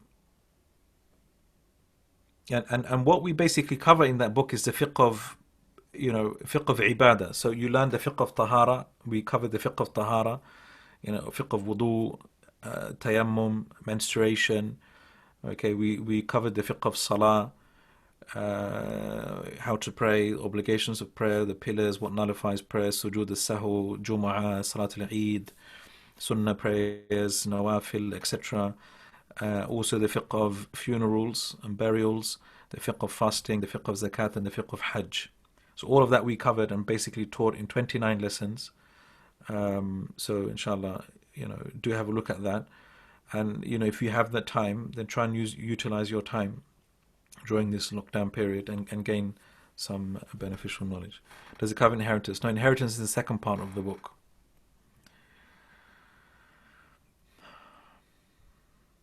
You will have basically, in terms of you have access to it for a long time. Basically, I'll give you like 5 to 6 months. So it won't be permanent access. It won't be permanent access, lifetime access. We don't do lifetime access stuff here. So, but we'll keep you a tab on you, give you reminders, make sure you're watching the classes. So you'll make sure you watch those 29 classes in the space of 5 to 6 months, inshallah. Right. Right. Let's have a look if there's any final questions related to the class that are pertinent.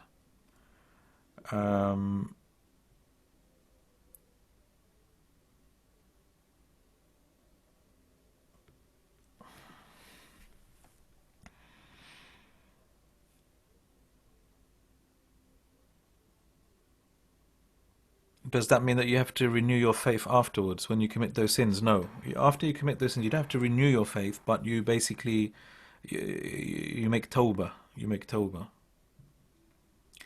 The name of the summarized book, it's just called Tahdhib Madārij al Sālikīn. I'll put a picture of it on the WhatsApp group, inshallah.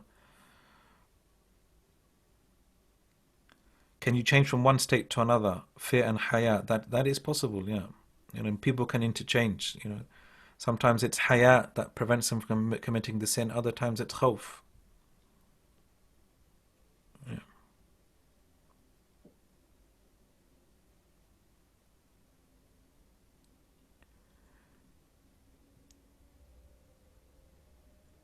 Right. Okay. Inshallah. The Sarf course will start after Ramadan, inshallah. Access to the... Okay, all right. Don't push me too much, okay, for the... This is a trial, okay, so I don't want to start offering all of the previous classes. Okay, so this is a trial. I just want to see how it works, inshallah. The sisters' Quran class, I don't know if it's going to be happening. I don't know if we're going to do that now because we're doing this now, that's why. The Sarf course will be very basic. It's aimed at beginners. Nowhere near like Tasrif al-Izzi. But for people that have studied like Ajrumiyya, that sort of level. Okay. Okay, inshallah we will... Barakallahu feek. Okay, Jazakumullah khairan everybody. And again, I hope no one got put off today by today's lesson. As I said, the nature of this book, sometimes it goes very deep, other times it's just a joy just to read and to breeze through, inshallah. The Ramadan course is still available, yes. The Ramadan course, those who registered for it, will be available all the way up until the end of Ramadan. So that's another course that you can look into, inshallah. Again, it's on the bookings page. Have a look at that, inshallah. Okay, good. Barakallahu feekum. I haven't received a link yet. What link for what? To the Ramadan course. What do you mean you haven't received a link? As in to register or?